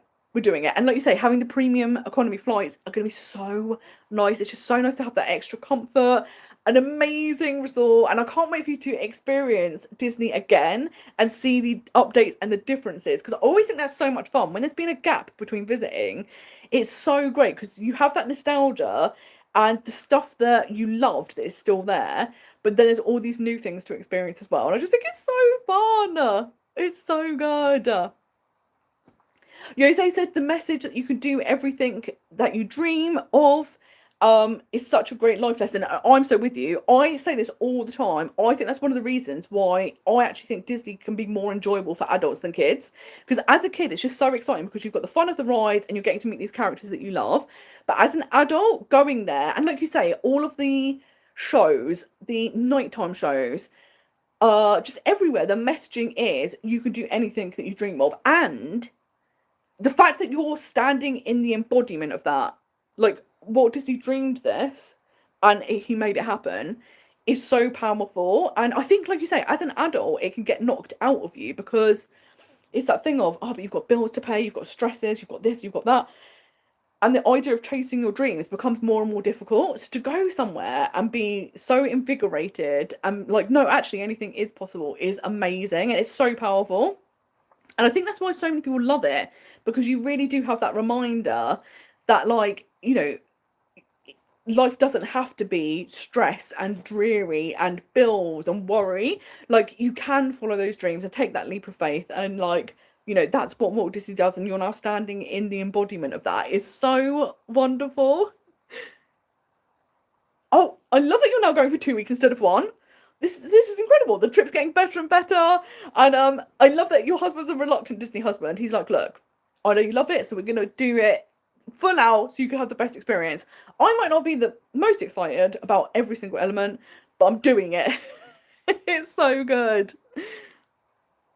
Love this. Husband doesn't like standing all day, sadly, even for Disney. Not sure how, but I can have the energy all day for Disney. I can stand and walk all day without getting tired. And that's the thing, isn't it? There is something like pixie dust. There's something going on. There's something happening there. Because it's true, isn't it? Like I always say to people, if someone said, look, we're going to go on holiday, it's going to be 40-degree heat, 100% humidity. We're going to walk 15 miles a day for 2 weeks solid. You coming? You'd be like, absolutely not. Are you joking? That sounds horrendous. And they're like, it's Disney World. And you go, sign me up. When are we going? But it's weird, isn't it, that you do cope so well? Like, I can tell you, if it wasn't Disney, I'd be moaning every single day. I'd be like, this is horrendous. This is the worst trip I've ever been on. It's too hot. My feet are tired. But at Disney, these things don't bother you. It's really weird. But again, it's like there is that magic. There's something that they're doing. It's amazing. Joe says we should start a club for our husbands while we're all of at Disney. That would be amazing, isn't it? It's like group trip for all of the Disney wives that are having the best time, and then group trip for the non-Disney husbands who are just like, it's not my thing, but they're going to go and do something they enjoy, and it's like a support group of like, oh God, we've got to keep funding these trips. How are we going to do it? All of those things. It'd be amazing. Oh, I love that he's done 2 trips with you, and he's thinking of potentially doing Christmas. Like you say, Christmas is such an incredible season to visit. But I love that it's like, right, okay, I've done the 2. If I'm going to do a 3rd one, going to be selective about the time of year, because it's got to be one that he's going to absolutely enjoy, which is incredible. But I think that's the thing, isn't it? It is so nice where, like, because that's the thing, Disney isn't going to be for everyone. But when people are like, okay, but I know how much you love it, and there is so much enjoyment getting to see your partner enjoying themselves so much, and they're like, look, every couple of visits, I will come along. I might not commit to it all the time, but I will do it, which is so good. I love that. All he said is that we're not doing rope drop to park close because we're in our 40s and we need a mid-afternoon break and to keep him topped up with iced lattes. And I think that is an incredible plan. And that's the thing. Once I started doing the afternoon break, like I was forced to do the afternoon break because of my foot. I had no plans on ever doing an afternoon break. Although I have to say, park open to park close is something I've always struggled with. Because by the time of park close, feet are killing me, bad mood, everyone's bickering. It's no fun. Revolutionary. Having the afternoon break, unbelievable. And it's interesting because I always felt like if you take time out of the park, you're wasting your time. But I actually think when you relax and get more energy, you end up doing more, or at least you enjoy it much more. And I don't feel like you miss out. So I was like, oh my God, this is amazing. But then weirdly, for the challenge trip where it's a week, I was like, I'm still going to do the breaks because I don't want my body to break down and then have a terrible trip for it. And then, like you say, I don't know if it's pixie dust, I don't know what's happening, but I was doing park open to park close almost every day, and I was having the best time ever. I wasn't like suffering, I wasn't in a bad mood, and I was like, oh my God, this is amazing. So I think you're so right. Like being able to just work what works for you, and like some days, if you power through, you're like, oh my God, because you're having such a great time and the time's just passing, wonderful. If not, having a break is the best thing ever. Obsessed with it. Absolutely amazing. Right, that's such a good point. He doesn't enjoy Disney park food. Unpopular opinion, but the Mickey pizza, not feeling it. And that's the thing, isn't it? I do think some Disney food is like overhyped. I think Disneyland Paris, the issue can be the food overall is not great. So I think some dishes that are okay get massively hyped because it's like, okay, it's the best of a bad bunch. Or anything that is genuinely good gets really hyped. But then sometimes when you have a lot of hype and you go and visit something and you're like, oh, that is not as good as I was expecting it to be, which is such a shame because you're like, guys, you really sold this to me, which is nuts. Stevie said, I'm looking forward to the food so much, I'm worried for my poor digestive system. And this is the thing, like, when I get to Disney World or Disneyland, the food is so good. And I've never understood people who are like, Disney World food is not good. Because I'm like, you must be eating the wrong places. Because there's so much good food. If you know where to find it, so much good food there. And it's one of the things I look forward to the most. And that's the thing, like, even though my trip is 6 months away, I've already got like a massive list of like, I want to eat in all of these restaurants. More restaurants than I could physically eat in. So I'm going to have to narrow them down. But it's like, oh God, how am I going to narrow them down? Because like, so many want to try. Which is a great problem to have. It's better than being like, oh God, like which restaurant am I going to have to go to? But it's so funny. Is Rosalie Brasserie? Oh my god, wait there. Can't speak anymore. Is Rosalie Brasserie worth it? Not been yet. And I also haven't been because when it first opened, they did have things that were potentially marked as vegan on the menu.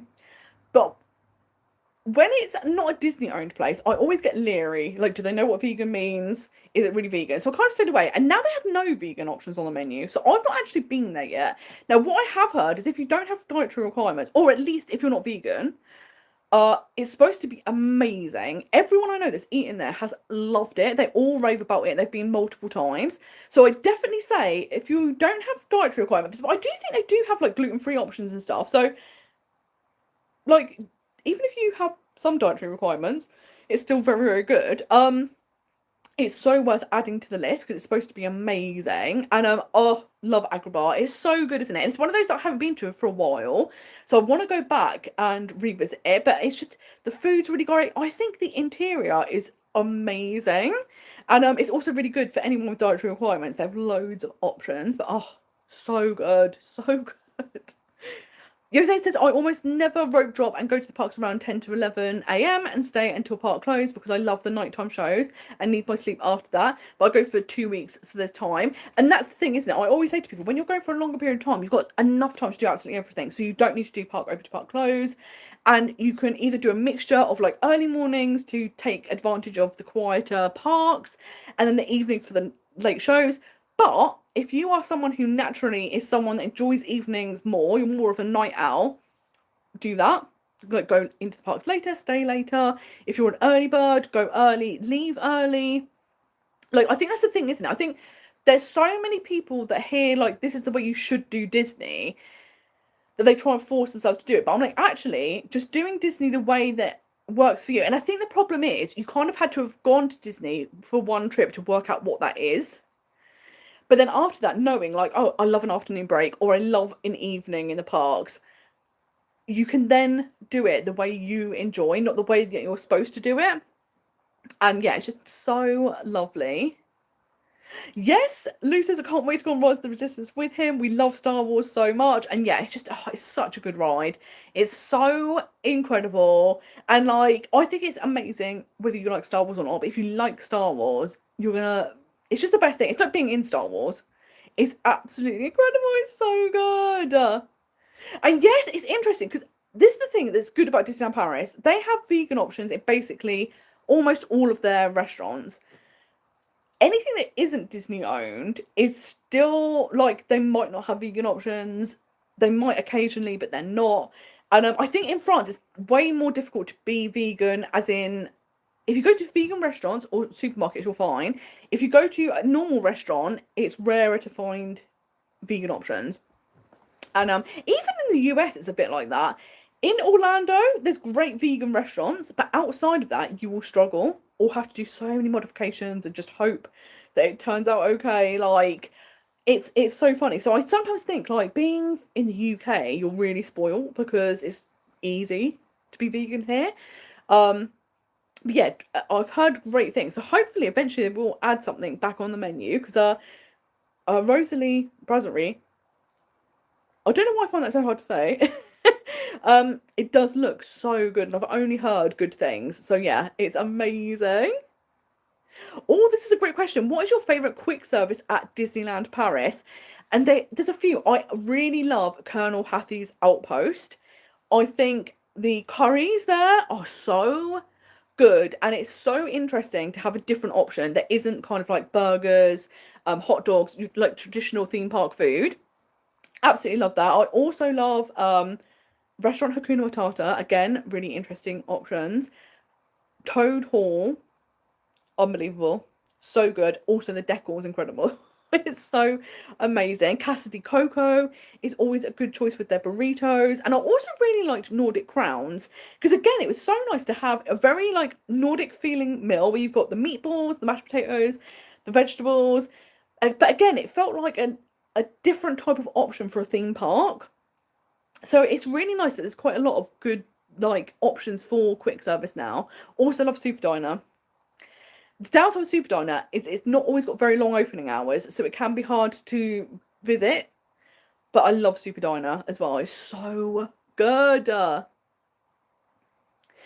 yes, Lou said, I've been watching a lot of TikToks to try and understand lightning lanes. I understand it mostly. And I think that's the thing. It's one of those things that once you're there and you've done it, you're like, oh, actually, I get it now. It's kind of simple. I sometimes feel like when you're explaining or seeing videos, it seems more complex than it is.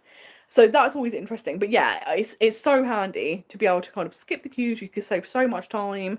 And I've actually found that you can do pretty much everything included in one day. So I think it's so worth it. Even if you just do like one day Magic Kingdom, one day Hollywood Studios, you'll blast out so many things in those parks that you'll have time to do the things that aren't included in multipass on another day.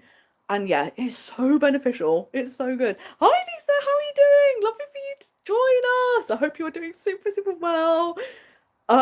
And yes, Jose says the French aren't the best for dietary needs or veggie vegan food. And I think that's the thing, isn't it? Like, if in a culture it's a more understood thing, you will find more options. Whereas in France, I think it's still very much like not understood, or maybe not even like tolerated very much. So it's just like, what? Why would you do that? Why would you choose to do that? So they're just like, no, we're not going to entertain this. Absolutely not. And yes, Lisa, we were talking about the heatwave earlier. How are you doing? And yeah, it's just been unbelievable with the heatwave, isn't it? And it's like, even today, the temperature dropped massively outdoors. But now I'm sat here now, I'm starting to sweat again because the house is just getting so hot. And I'm like, this is outrageous. How long is this going to go on for? Like, it's just absolutely outrageous. And that's the problem, isn't it? It takes a few days for your house to start cooling down. And then, apparently in the UK, next weekend, the heatwave's coming back. And I'm like, brilliant. That's good news, guys. Thanks. So I'm really not looking forward to that. And I'm just like, what are we going to do? How are we going to prepare? Because I feel like all of the tips and the advice I do already. So I'm like, apart from air conditioning itself, which is so difficult, isn't it? Because like proper air conditioning costs thousands and thousands of pounds. The air conditioning units, the problem is UK windows aren't designed for them. And where I have cats, I can't really have open windows with a hose sticking out because they will jump out the window. And you're like, but then I can't go lock them out of the room with the air conditioning because they need the air conditioning. So I'm like, I don't know what we're going to do. I don't know. So I don't know if there's a way to... I have seen there's these things that you can kind of like attach to your window that will kind of like a mesh thing so that like people can't then jump out the window. Cats can't jump out the window. People probably aren't jumping out the window because there's a hose outside. But yeah, I'm like, is that a thing? Is that a thing? And Joe said try looking at the heat wave as Florida training. And we were talking about this earlier. The thing is, I think Florida's so much easier to deal with because when you're outdoors, so hot, but when you're indoors, you're so cool with the air conditioning and you can cope. Whereas here, the problem is the indoors ends up hotter than the outdoors, and it's just like living inside an oven. So that's the thing. I always think if you can survive European heat waves, you'll be fine in Florida. So like you say, in that aspect, you're just like, it's too easy, mate, done. Loving it. So it is like training. Jose said, I always have the croque monsieur at Market House Deli and go to Hakuna Matata. And yes, I just love Hakuna Matata. I think the food's so good. And yeah, again, I think that is something I think Disneyland Paris do well. Obviously, overall, their food is definitely not as good as other Disney parks. But what I do like is they do have interesting options. It is not just typical theme park food. Like, you have that, but it's rarer to find. So the fact they have so many interesting different options, I think is great, and a great variety of options. So I think that's something they do really well.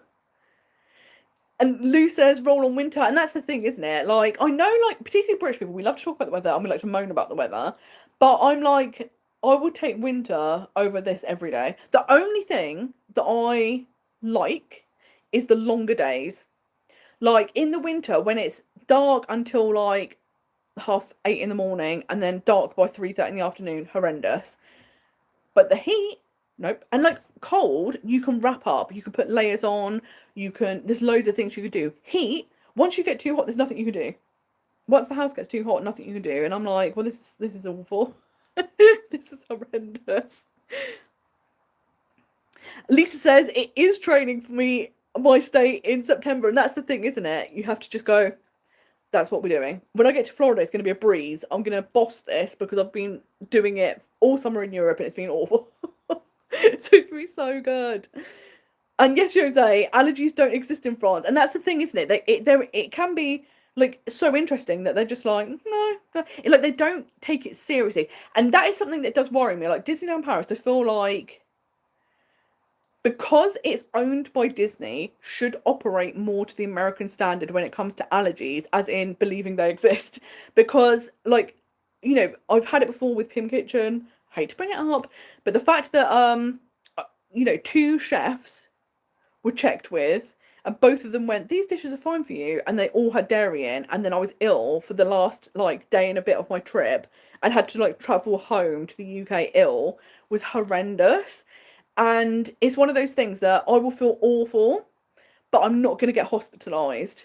Whereas obviously if you have like a severe allergy or you're celiac or something like that, the fact that they will play fast and loose with allergies stresses me out. And yeah, they definitely need to take it more seriously because it's a lawsuit waiting to happen. Yes, Lou, this is such a good point. Like, if you're out in Florida, you're going to have to go in the shops just for the air conditioning. What a shame that you'll have to look at all the merchandise. And I think that's such a good point, isn't it? It's like, it's a necessity. It's for my health that I have to go in the shop. So, what do you want me to do? It's perfect. And Lisa says, I have some window fly screens. I don't really know if that's an English word, but it stops the cats. And that's the thing, isn't it? If you could have something up that will stop them going out the window, but it will mean you can get like one of those air conditioning units. Perfect. I think my other problem is my living room is where I spend most of the time. It's a weird living room because the conservatory attached to it, and separating the living room and the conservatory are sliding doors. And then there is a thin window on one wall just to get some light in. That window does not open. So to have air conditioning in the living room, essentially I'd have to have the air conditioning unit actually in the conservatory. And you're like, I don't think that will work. I don't think that's gonna help. I don't know. Maybe it will. I don't think it will. So then you could put it in the bedroom, but then you'd have to like live and work in your bedroom all the time. And I'm like, So I don't know what we're gonna do. We've got to do something because this doesn't work. Oh, Tracy, hi, it's lovely to see you. And you also said your friend had the mesh covers that can allow you to open windows. It's got Velcro around the frame and said they're really good. And I think that's the way forward, isn't it? Because what I do at the moment is, like now that it's dark, all of the upstairs rooms, the windows are open, but the doors are shut. So they're like cooling down, but the cats can't get out. But it's like when I go to bed at night, I will shut all the windows, so the cats won't jump out of them. But then it means the bedroom gets really hot. So I'm still having to use like a fan overnight, even though the temperature's dropped because it's so warm. It's like here right now, absolutely roasting, which is stupid because it should not be hot in the house. But I'm like, what are you doing? This is a crime at this point. It's so bad. Oh no, it's lovely to see you, Lou. Thank you so much. It's such a joy to have you here. Thank you for joining. Abby says, I got a portable AC to try and deal with the heat and it works lovely, but the second you turn it off, it's immediately awful. And that's the thing, isn't it? You do feel like you get lulled into a false sense of security. I do this like today with the fans. Before the live stream, I had a fan on and I was like, it's cool enough now. I'm regretting that decision because I am roasting at this point. So I would imagine with air conditioning, it's even worse because you're like, oh, this is a lovely temperature. Maybe even a little chilly. And then you turn it off and you're like, oh no, it's happened again. So it's like, I'm just going to have to live with it on permanently. Which is horrendous. It's so bad. But yeah, I really hope we can all cope. Because I feel like this summer we're having a lot of heat waves and it's not the one. But yeah, this has been such a fun live, and thank you so much for joining me. I always love the last Sunday of the month because we get to do these. It's just so much fun, so interactive. But yeah, I'm gonna go and turn the fans on, try and cool down. Because there's nothing worse, I think, before when you start getting ready for bed and the house is hot. Because you're like, oh no. In the day you can find a way to deal with it, but you're like, I cannot sleep. And I think this past week, I've had like 12 hours sleep across the week, which is ridiculous. So I'm like, we need to start sleeping again. So I'm going to try and cool the house down. That's my fun rest of the evening. But I hope you are all doing super, super well. I hope you all cope well. I hope that the weather cools down so much this week and you just have a much more enjoyable time. But yeah, thank you so much. It's been such a fun chat. And we'll be back next month, which is so exciting. And until then, there'll be lots more videos coming out. Do come over to Instagram and have a little chat on the DMs. And yeah, thank you so much. And I hope you all have a lovely rest of your evening. Thank you, and I will see you very soon. Bye, guys. Oh, thank you so much. See you soon. Bye bye. Bye bye.